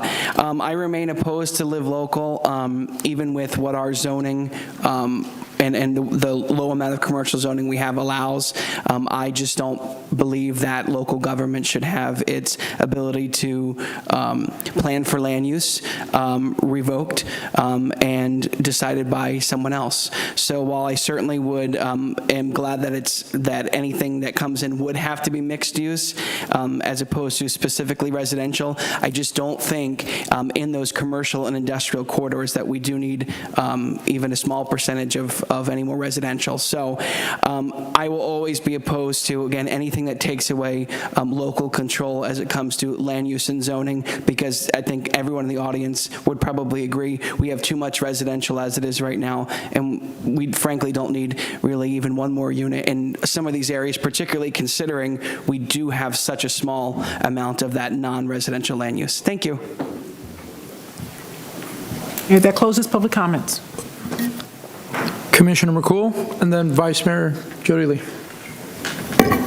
Thank you. And I'm not going to be commenting after the vote, but for my constituency understanding, I want it to be 100% clear that I am very, very proud of the work that the city has done on this and all of the work that they put in protecting. Again, however, I will be voting no on this because it is my fundamental belief that we should not, as Mr. Lilly said, have our rights taken away from us. It is a claw at home rule. It is divisive. It takes away the ability for a city to be able to dictate how they think best their residents should live. And this is coming down from people that do not live in our city, so I'm fundamentally opposed. But I'm very appreciative of all the work that has been put into this by our staff. Can I make a comment back? I just want to let you know that whether we approve this or not, the Live Local is still there. With this, we are not letting them come in without doing mixed use. So that's why this was so important, why we pushed so fast and hard on this. So I just want to remind you that if we don't approve it, it's giving them more allowances. Okay. Thank you for working on this, and all the staff that's in your section down there in planning and zoning, and the zoning, know that. You're right. I spoke to you earlier today about this. This here is guaranteeing that anything they're going to build has commercial attached to it, which in turn is going to restrict some of these people from just throwing up a whole bunch of apartments. I agree with people. We should not be dictating what people do on their land and building, but this here dictates that they have to have some commercial on that property. If we don't do this, then they can just build apartments without commercial. So this actually helps restrict them a little bit more from just putting apartments on it, right? Yes, sir.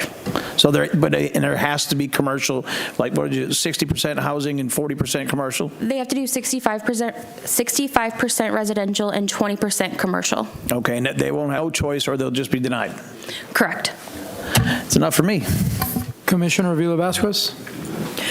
And by going with this, we are not breaking any rules. We're not getting any problems with B102. Am I correct? No, I've worked with, me and Angelia have talked to Florida Housing.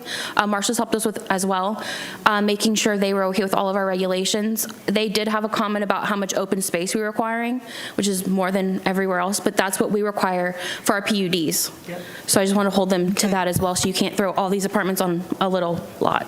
Okay, Mayor, if there is no more comments, I would like to make a motion. Please. I hereby move to approve ordinance number 04-2024, creating Chapter 76 Affordable Housing of the City of Deltona Land Development Code. So motion by Commissioner Avila Vasquez. Second. There's a second by Commissioner Burbank. If you, Madam City Attorney, if you can please read the... Yes, Mr. Mayor. This is ordinance number 04-2024, an ordinance of the City of Deltona, Florida, creating Chapter 76 Affordable Housing of the Land Development Code, relating to affordable housing regulations and the Live Local Act, and providing for an effective date. All right, can we please vote?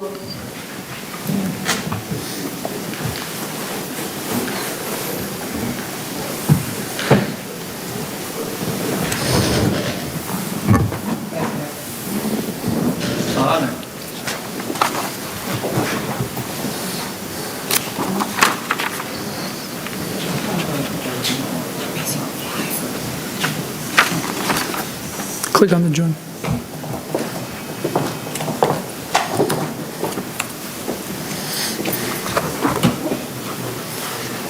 Yes.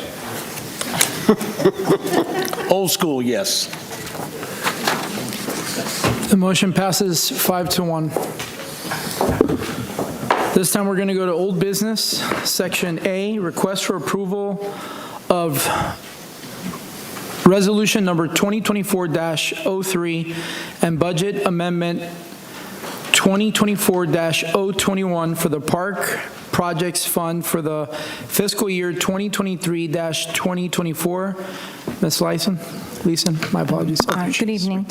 The Commission approved the annual budget for fiscal year 2023-24 on September 18th, 2023. The West Cryle replacement of the basketball and tennis court was completed in September of 2023, which was last fiscal year. At the December 11th Commission meeting, by the request of the mayor, that we remove this particular project from the 2024 budget, having already been completed at the end of 23. Vice Mayor Jody Lee. I move to approve the resolution 2024-03, the budget amendment 20-24-021 for the Park Project Fund fiscal year 2023-2024. The interim city manager has the authority to make corrections of scrivener's errors and the like. A motion by Vice Mayor Jody Lee and a second by Commissioner Burbank. Is there any public comments? All right, can we please vote?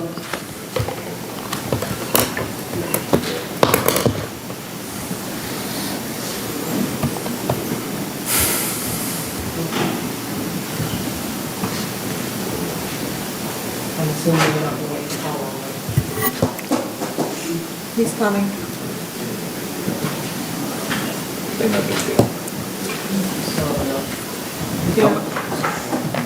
Do you need a verbal, at least a verbal vote from him? No. Motion passes 5-0.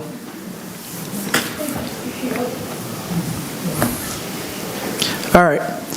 Going to Section B, request for approval of resolution number 2023-61 and budget amendments for Community Development Block Grant State Housing Initiative Partnership, Deltona Water, Stormwater, Transportation, Parks Projects, Municipal Complex, and Capital Equipment Replacement Funds. This budget resolution, it's one resolution and a number of budget amendments. This is typically done at the beginning of the fiscal year for commercial capital projects that are work in process. So this is for a number of different departments that we roll over the funds from fiscal year 2023 in order that departments may complete their projects in fiscal year 2024. Comments from the commission? Or motion? Let's see, I'll make a motion. Go ahead. I move to approve resolution number 2023-61 and budget amendments 2024-010, 2024-011, 2024-012, 2024-013, 2024-014, 2024-015, 2024-016, and 2024-017 for the Community Development Block Grant Fund, State Housing Initiatives Partnership Program Funds, Deltona Water, Stormwater, Transportation, Parks Projects, Municipal Complex, and Capital Equipment Replace for fiscal year 2023-24. The interim city manager has the authority to correct scrivener's errors and the like. Second, and congratulations. You made it without messing up. Good job. We have a motion by Commissioner Avila Vasquez and a second by Commissioner McCool. Is there any public comment? Will we please vote? What is it, we missing commissioner votes? Motion passes 5-0. We're moving to Section C, request for consideration of appointments to the Affordable Housing Advisory Committee. Ms. Rafferty, or City Clerk. Last month, we brought forth the whole board every 2 years. The entire board needs to be reappointed. You reappointed the old members who wanted to be reappointed, and you wanted us to bring back, because we need, I think, 5 more members. The applications were submitted, and we just need the appointments. One of the questions I know was from Commissioner Avila Vasquez, whether you could have two people from Planning and Development Board on that board, and you can. One of the other questions, if I'm not mistaken, is whether an entity can be on the board if they get funds from the housing. We did reach out to that person. We did explain that the information on their application was incorrect, and we gave them the opportunity to resubmit, which they did not. That application gets removed? My thought would be that they'd have to abstain from voting if they're going to receive funds from it, because they get a gain from it.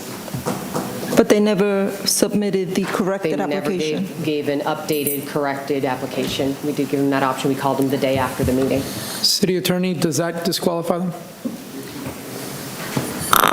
I'm sorry, Joyce. So one of the applicants, the appointments, they actually received funds from this. Yes. So the application was incorrect. I think the fact that they didn't, I know that there was a request, because I talked with Elizabeth, so there was a request for them to correct. But they did not. And they did not, so to me, that disqualifies them, not whether or not if they had corrected it, and they would subsequently receive some kind of grant, as long as it wasn't, they weren't voting on their own grant, they would not be disqualified. Understood. Commissioner Avila Vasquez, you're still on the floor.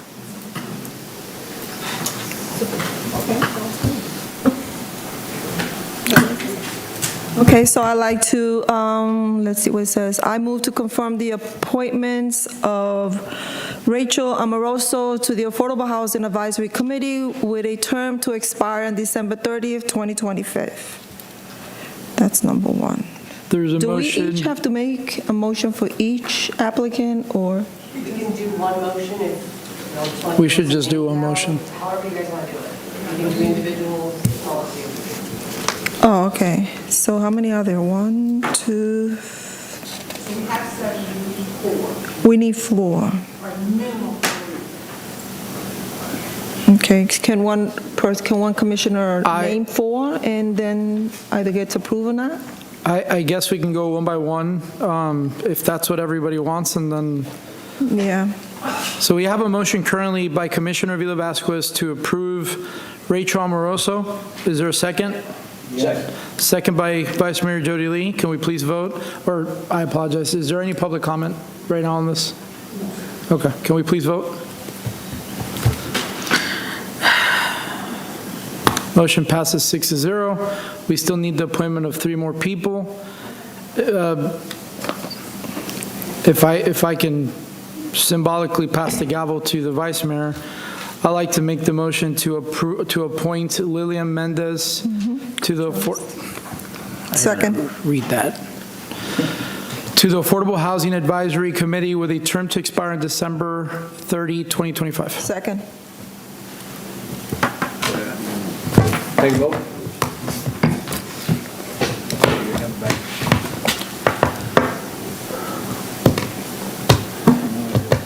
You have to read the motion. You have to read the. The motion passes 6-0. All right, we have 2 more. So if anybody else wants to call on somebody. Which one's disqualified? So Elizabeth Chavez has been disqualified because she didn't resubmit her paperwork. So you guys have left, I'm going to butcher that name, Jahaira Delgado, Kimberly Haney, Duana Heritage, and Maribel Montañez, and Joel Recue. I want to make a motion to.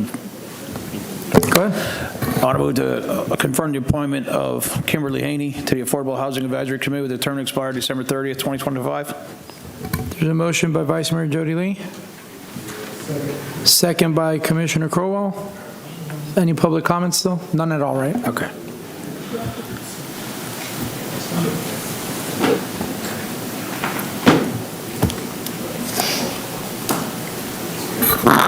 The motion passes 6-0. We have Commissioner Avila Vasquez on the board.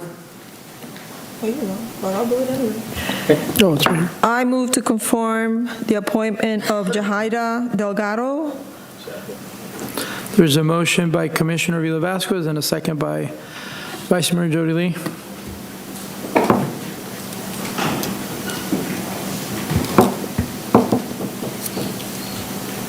If you can please vote.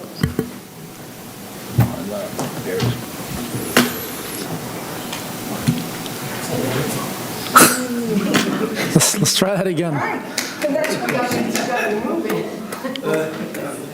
That's pretty good.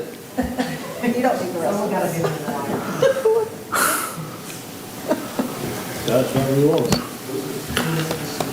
This one comes up 7, we know there's a problem.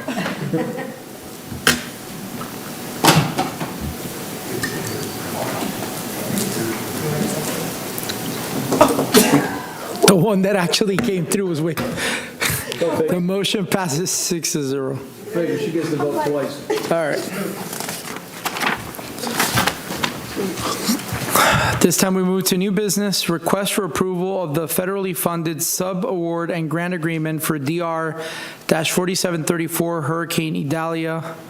Ms. Leeson.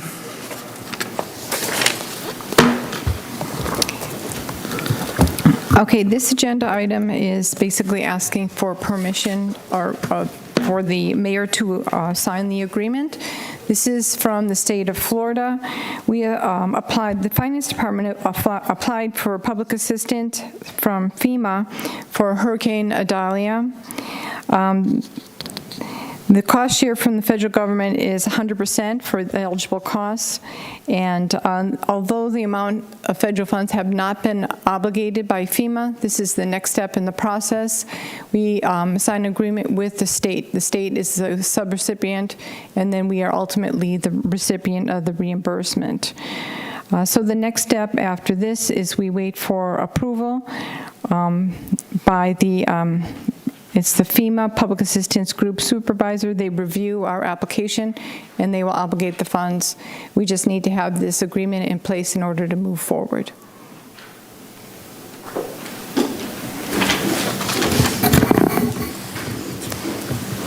Vice Mayor Jody Lee and then Commissioner Vila Vasquez.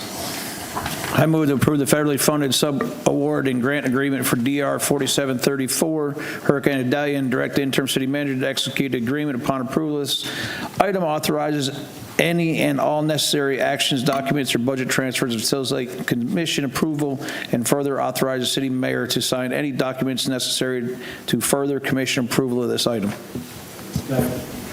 There's a motion by Commissioner Jody Lee and a second by Commissioner Burbank. I have a question. Commissioner Vila Vasquez is on the board, and then if there's any public comment, we'll go to that. So, there's a lot of ants up here. So this is 100% funded. We don't have to match anything. With most FEMA reimbursements, it's divided up into different projects. But this particular one for Hurricane Idalia is for what they call the emergency preparedness section of it. And generally, FEMA reimburses 100% for this part. We didn't sustain any damages from Hurricane Idalia. However, we were in the disaster declared area, so we had to prepare our emergency operations center, and that's a costly endeavor, which FEMA will reimburse us. Okay. So this part is 100%, but other sections like debris removal, that can vary between 75 and 90%. Long-term projects like roads and bridges that are like permanent structures, that can vary also, 75. Sometimes FEMA will start out at 75, they'll reevaluate and then pay us 90. I've seen that before with other hurricanes. Okay. So, but it is great, we get 100% for this one. So. Thank you. Will you please vote?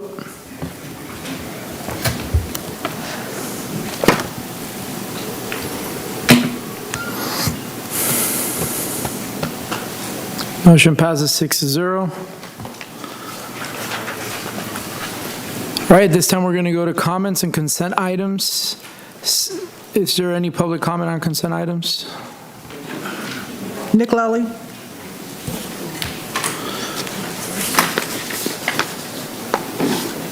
Last but not least, hello again, Nick Lully, District 6, Deltona.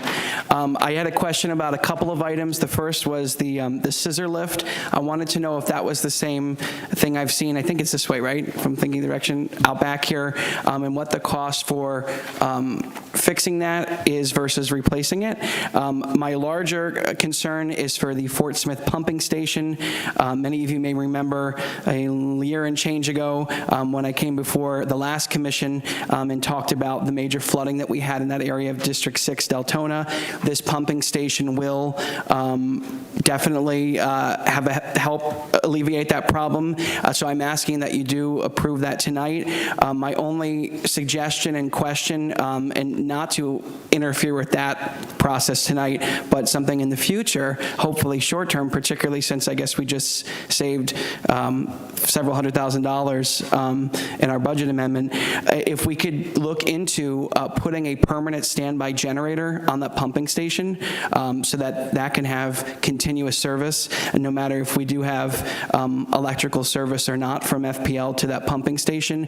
And then in the larger picture, wondering why we can't force developers to put in permanent standby generators on new pumping stations and lift stations for any plan unit development. I think that's the only way to get us near certainty that we won't have any sort of sewage spill or major flooding in the event that we lose power. So again, I am asking that you approve that major fix for District 6 tonight, and I think a lot of my neighbors will breathe easier if that's approved. Thank you. If that closes public comments. If I can have a motion to extend the meeting for at least 30 minutes. So moved by Commissioner Vila Vasquez and seconded by Vice Mayor Jody Lee. Could we vote, please?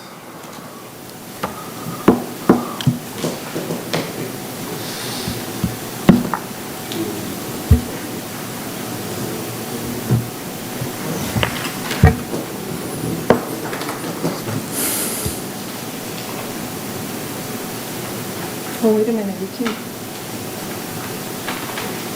Motion passes 5-1. What?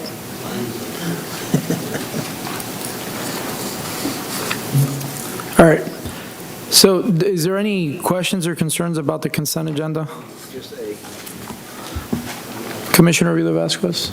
If there are no questions, no concerns? No questions, no concerns. I would like to make a motion. Vice Mayor wants a pull A. Okay. Mr. Manning. Which one are you pulling? A. All right, so if you want to do your motion on the rest, you can. Okay, so I make a motion to approve consent agenda B, C, D, E, and F. So a motion by Commissioner Vila Vasquez and a second by Commissioner Burbank. You got to vote on it now. Please vote. Motion passes 6-0.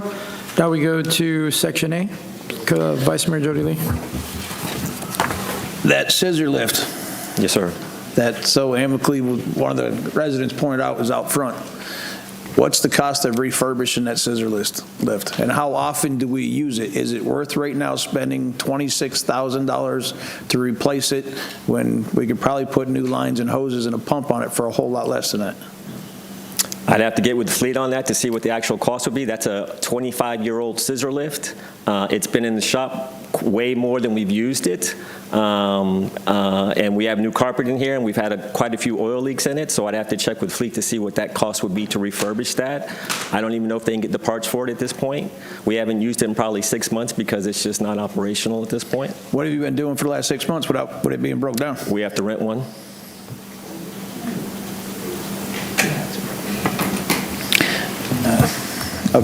I see it sitting outside, and if it's sitting outside, it's got issues. Well, sitting outside isn't going to fix any issues. It just compounds them because it sits out there in the weather. So I just, 26, I mean, do we use it that often?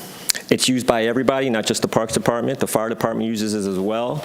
Public Works uses it when they need it. Deltona Water, if theirs is not working, they use it as well. It's used throughout the city. It's not just by Is there anybody else that's got a bigger budget with extra money in there that can buy it? Deltona Water has one as well.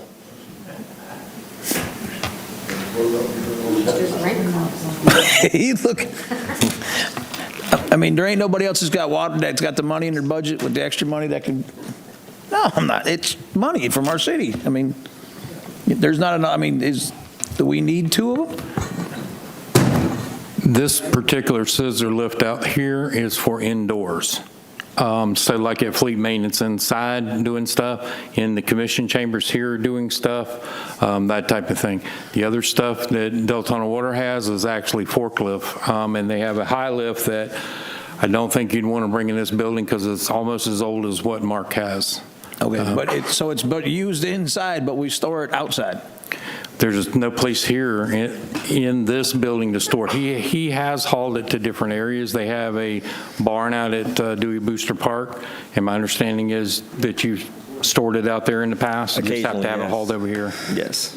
Okay. Anybody else? I'm not make a motion to approve A for the purchase of the scissor lift. All right, there's a motion by Vice Mayor Jody Lee and a second by Commissioner Vila Vasquez, and then you're also on the board, Commissioner. I was going to, I'll get off. All right. Can I just, before we vote, is there any way we can, it has nothing to do with approval of this. I hate looking at all the storage we use at the frontage of our city hall. Just throwing that out there. I agree. We do have challenges with storage space here, as you know, so we are looking at options for that. Yes. Hopefully it's not to continue building here, but just throwing that out there. There's a motion, there's a second. Can we please vote? Motion passes 6-0. All right.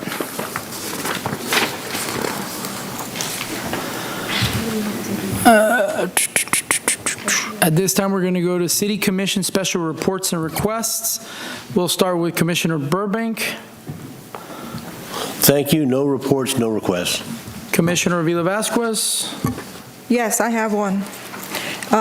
So I met with our city manager and Phyllis. I think we've came to an agreement. We're going to, I did my request already, and I think we're going to be starting to look at the Lakeshore ramp, not the boat ramp itself, but the area that they call the little park, so that we can start working on it and making it usable for people to go sit at the benches and stuff. So that's my request. They already agree that we're going to be looking into that. Okay. Commissioner McCool. Thank you, Mr. Mayor. Greetings. I bring you from TPO. As your TPO board member, yes? You said PPO. No, I said TPO. TPO board member, wanted to let you know some things that are going to be happening in January.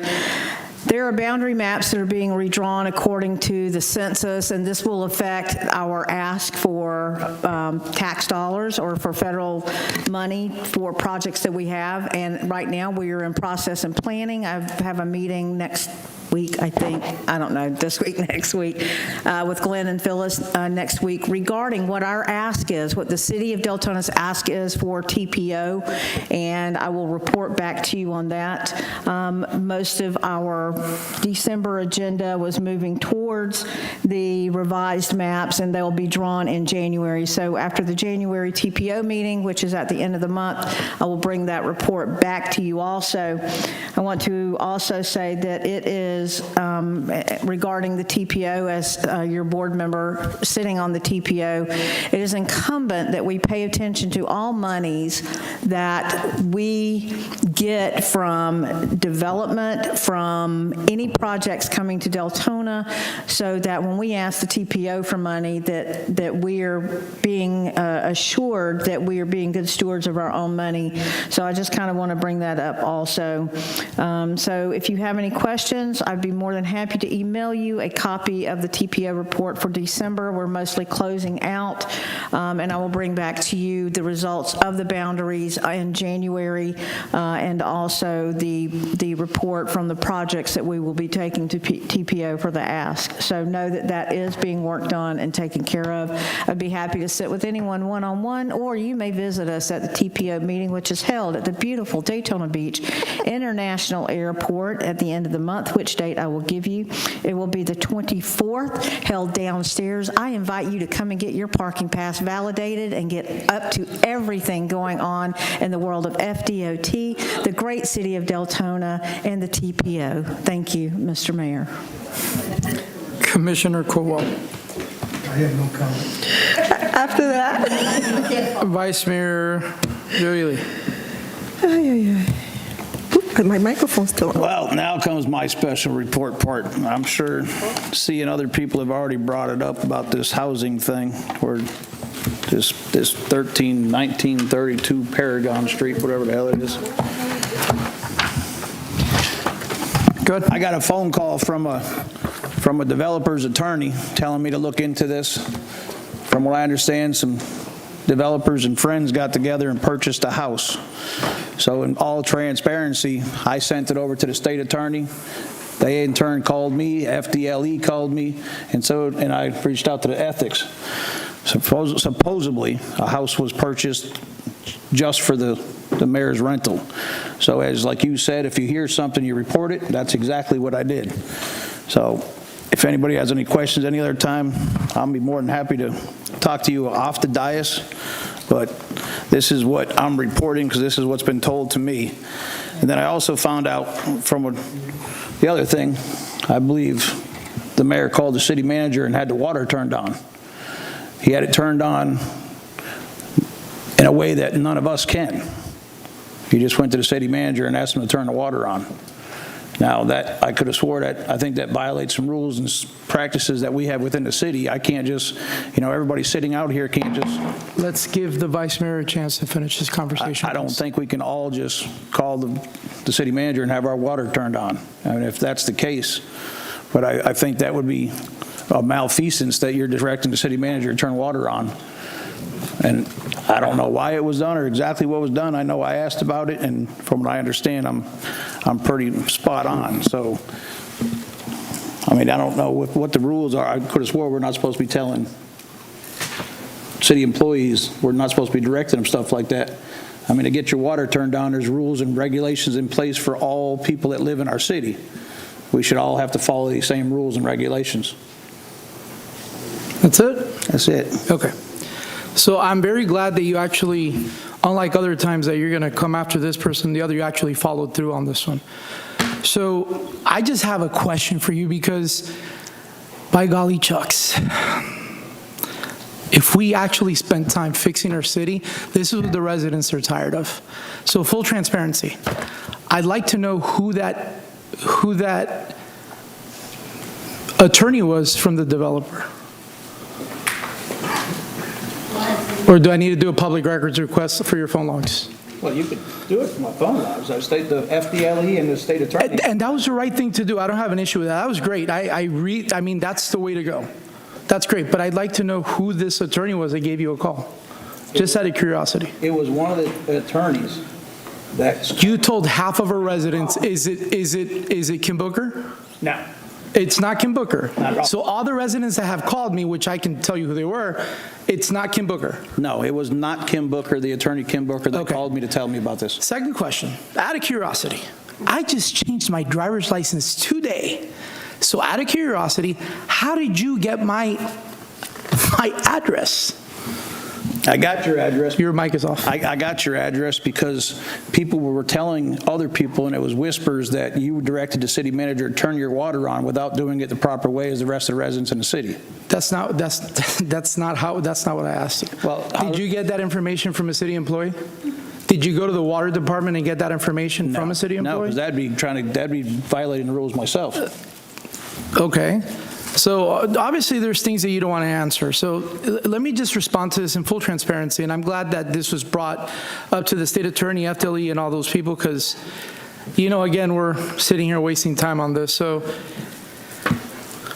when I moved from my old house in 895 Wald Circle, there's a situation that the sheriff had to get involved. Full disclosure, and by the way, thank you for displaying my address, because there was a person who happens to be one of your friends that have been, no, let me finish, I didn't interrupt you, that was literally standing outside of my house taking pictures of one of my, under the year of two, one of my daughters and my wife, outside of my house.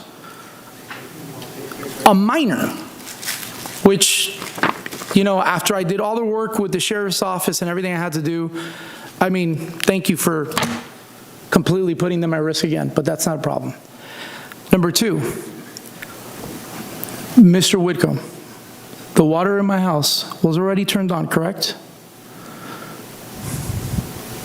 The water at the house was left on by the person that owned it. Correct. At that time, yes. Did I provide you a lease agreement? Yes. Okay. Was my deposit waived? No. Okay.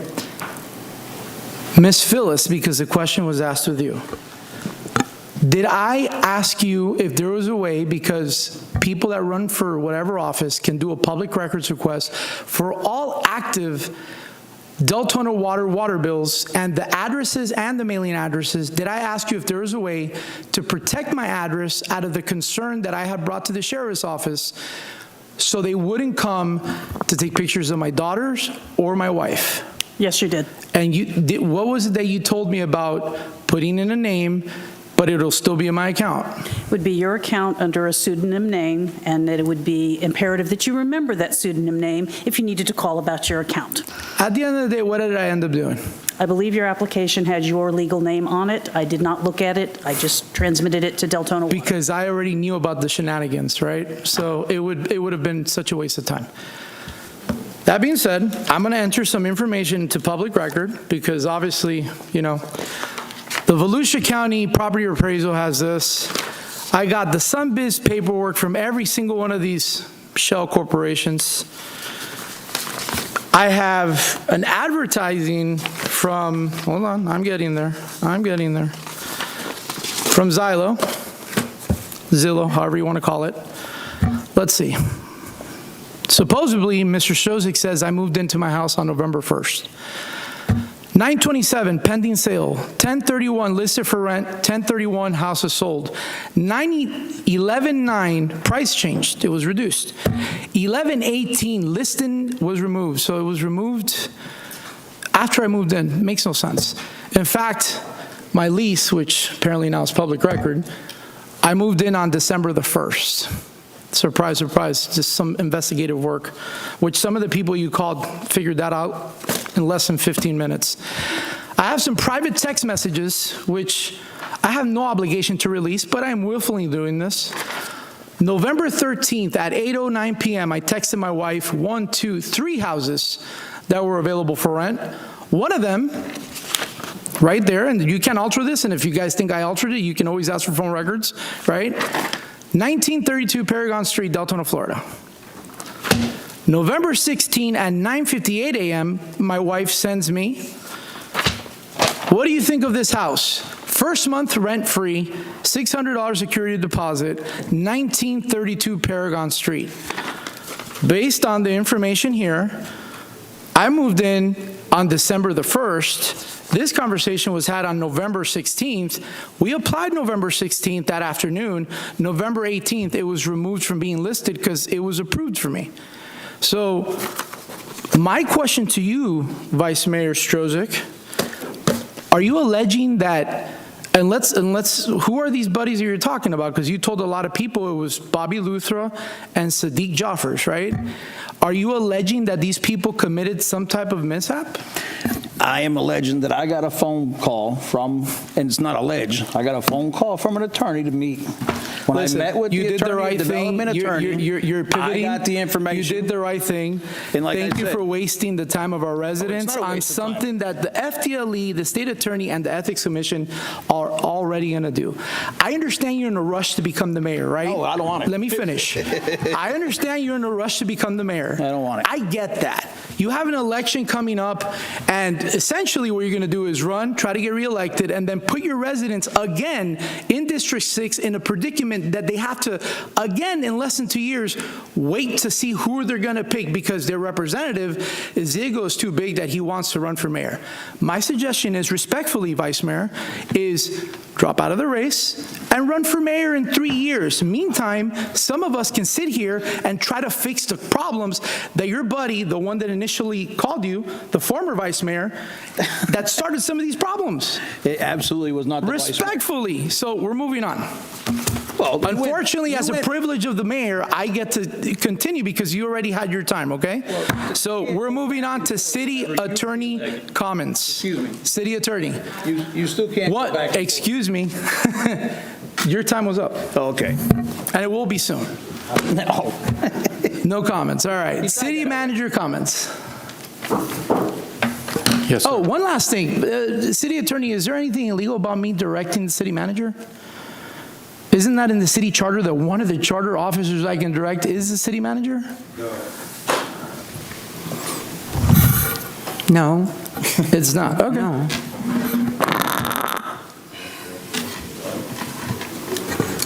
Okay. I got a few things real quick. I'll try to get through them fast. We have a request from Deltona Strong to give a presentation to the commission concerning the current status of the community gardens project along with their goals for this year. Do I have a consensus to allow that? Deltona Strong. What was the request? To do a presentation about the community gardens along with their goals for this year. Yes? Yes. Yes. Okay. There's been a request, and I passed it out earlier this evening before the meeting, but there was a request for the city to be a business partner with the Hispanic Chamber of Commerce of Central Florida.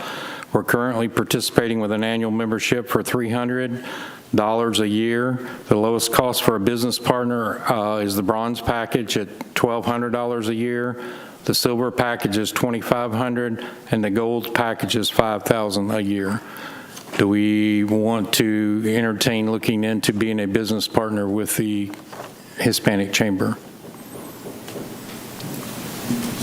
More than what we are now, the annual membership of the $300. Do we want to look at the bronze for $1,200? I thought we already, We are. They just sent it to us, was asking us if so you're. this is in addition to what we already do? Yes.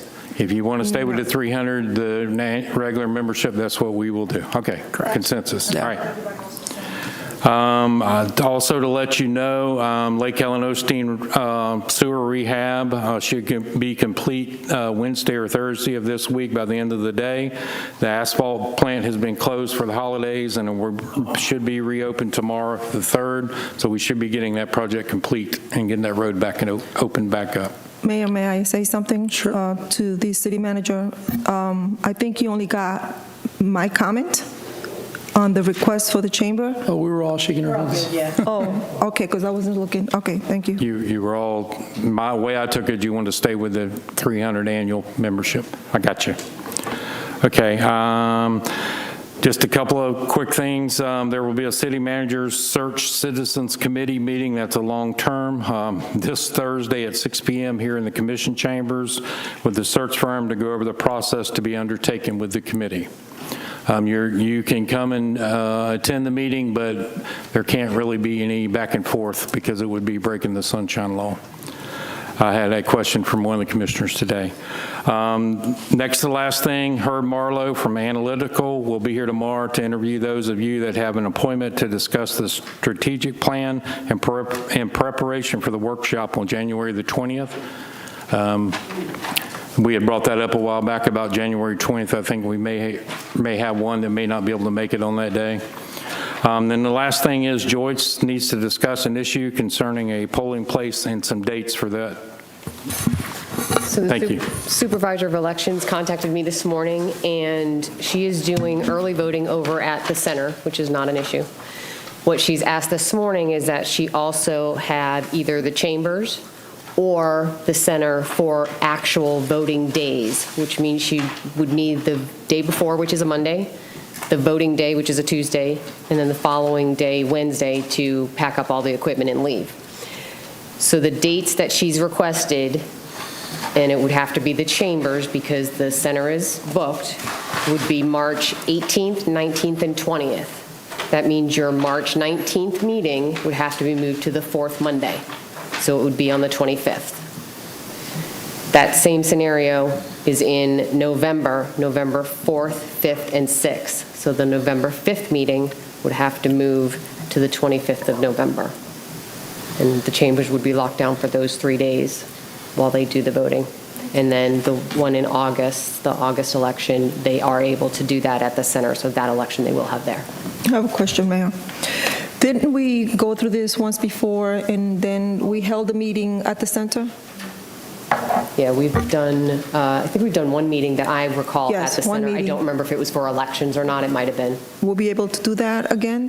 Depends on if the center's City manager? available. If it's available. Because the center wasn't available to do the voting. I'm not Okay, sure that it gotcha. would be. Switch days.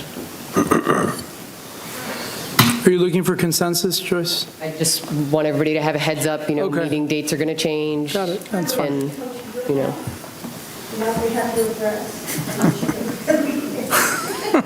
So Mayor, we have a consensus then on the Yes. dates?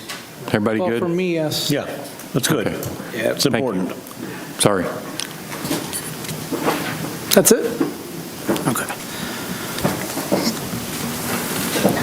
We're going to go to city commission comments. We'll start with Commissioner Burbank. While there's still some air left in the room, the 17th of this month, I'm having a town hall at the Harris Saxon Community Center at 7 o'clock in the evening. I hope everybody can make it. Thank you. Commissioner Avila Vasquez. Oops, thank you, Mayor. I just have a few, maybe one or two answers to some questions that some residents brought up. So one of the questions that I would like to answer is about the request for a report on crime statistics here in the city of Deltona, and this is just information and suggestion. The Sheriff's Department does have a comp staff meeting, what is it, Joyce, every 3 months? Every 3 months, and it's held right here in this room. And I can tell you, they'll give you a full-blown report of everything that happens in the city of Deltona. It's on the website. If you haven't registered to receive emails from the city about all these events, you could go to the city website and register with your email, and you will get this information. But I'm pretty sure the Sheriff's Department won't have a problem giving you a monthly report if you reach out to them as well. But this CompStat meeting is very informational if everybody's interested. They have all their detectives, all their officers here, and they all speak on the different topics, car thefts, robberies, burglary, and everything that happens around the city. And I also just want to make a comment, Mayor, and this is not just for the Vice Mayor, but this is to all the commissioners up here. You do not have the authority to stop anyone from speaking and telling them when their time is over. When we speak, we can go and continue speaking until we feel that we have finished our speech. He was done with his time, because it was my turn to speak right after. Yeah, but there is no timing for us when we speak up He here. had just finished his time, How do you know that? because it was my turn. I asked him, he said, that's it. Oh, okay, I didn't hear that part. But I know he was going to say something, and you said, no, your time is over. But I just wanted to bring that because I don't want it to happen to none of us up here either. Just Been making here a for a point. year and I haven't done that, so. I just want to make a point, that's all. Sure. Thank you. Commissioner McCool? Thank you, Mr. Mayor. In my crowded writing here in the margins, I just wanted to put under special request also, to put it down as sometime in the next 30 days, I would like to visit the JPA. I know that has been set on the shelf for a long time, but I would like to revisit that and speak about that, especially with development going on out there. So please let us revisit the JPA. There's a part of that under litigation right now, but I just want an update on that from legal or planning, whomever, but that is germane to all of the development moving forward. Also, I would like to apologize to one of our residents, Mr. Nick Lully, as he has been subjected to, again, online bashing or address revealing or poking or whatever it is, and I believe that this has to stop. It is not acceptable for a commissioner to do that. I understand that we all have a right for free speech, but that stuff was put to bed, and there was no reason to poke the bear other than to be a provocateur, and it's not a good look. And it needs to stop because it weakens what we do, and it continues to make us look stupid. I am prone to outburst also, and I take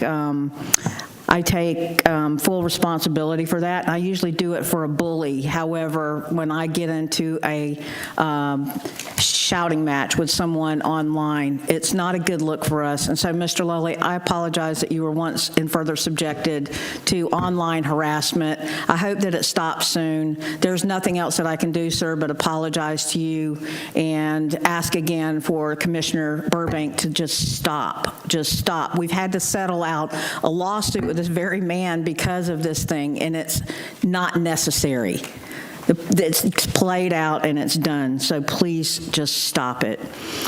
We're not doing ourselves any favor with any of the buffoonery that goes on. None of it. I don't know how to settle the grudge matches, but it needs to stop. The last thing that I would like to say is this. I would like to thank Commissioner and former Vice Mayor Anita Bradford for her service to the city. Whatever you think about someone when their term has ended, and it ends under conditions as stated, the respect needs to be paid. You say whatever you can about the service, but for the human being to poke at someone and to say awful things about a person with a life-changing event like that is just in bad taste. But thank you, Commissioner Bradford, for teaching me things that you've taught me. We've not always gotten along. You and I have had our battles up here. We've had our battles off the dais. We've had choice words with one another. But more often than not, I learned either what to do or what not to do. So thank you for all of that and your service to the city of Deltona. I'd like to wish everyone a happy new year, and hopefully, as I stated in my Christmas message, that we can leave the things behind in 2023 that no longer serves us, including the buffoonery that sometimes goes along with this city. So thank you, Mr. Mayor. Commissioner Colwell. Vice Mayor Jody Lee. We've talked about it many times up here about the future land use and comp plans and all that. Are we going to start going over that stuff pretty soon this year? Since it's the beginning of the year, and we brought it up numerous times in the past, and we just seem to be stagnant and yes, never goes forward. Is there any time period when we're going to start going over this stuff? I will get with y'all on a time frame. We have a consultant working on some of that stuff now, so I will get with them and we'll get something set up for a workshop. And if you can see if you can get with the county commissioner, Mr. Santiago, about going over that JPA. I mean, that thing's outdated. As we brought that up before in the past, that's outdated also. Wonder if we can make sure we start doing all the stuff that we've asked about numerous times over the years and get some of this stuff finally get done. Agreed. Yes, we'll look at it internally and see who we would need to contact with the county. I don't know that it would be just the commissioner. I believe it will be staff. Well, you got to get the ball rolling anyway. Yes, sir. About all I got. Just a couple of things. First off, I'd like to say, former Vice Mayor and Commissioner Bradford, she's in our thoughts and prayers, obviously, right? We might have not agreed on everything, but nobody wants somebody's health to get bad and that be the reason why somebody is resigning. She was passionate about her city, just like all of us, so I wish her nothing but the best. I want to congratulate the city on the website. There's still some kinks that are being worked out, but you guys did a really great job. Love Your Heart 5K is coming up February 24th, 2024. And then we have the William S. Harvey Scholarship that they're looking for people to apply. And then the last thing, I want to see if, I saw that you gave us, Glenn, where is it? The information on the forensic or the operational audit, right? I was wondering if I can get consensus from the dais to at least start having a workshop on an operational forensic audit, whatever the pleasure of the commission is. Because that will help put to rest a lot of the stuff, what's being done right, what's being done wrong. So. Yes, sir. I gave you a packet earlier this evening that has some of the information. One of the big things is that we do need to do some kind of a workshop to discuss it, because there's some certain elements that we got to zero in on with a consultant, because if you put out an RFP and you just do a general audit, it can cost you a lot of money, as you well know. You all saw, with Deltona Water, it was almost a couple $100,000 for that audit. So we will discuss all that in a workshop and come up with a plan. All right. Well, everybody have a great night. God bless and Happy New Year's. Meeting's adjourned.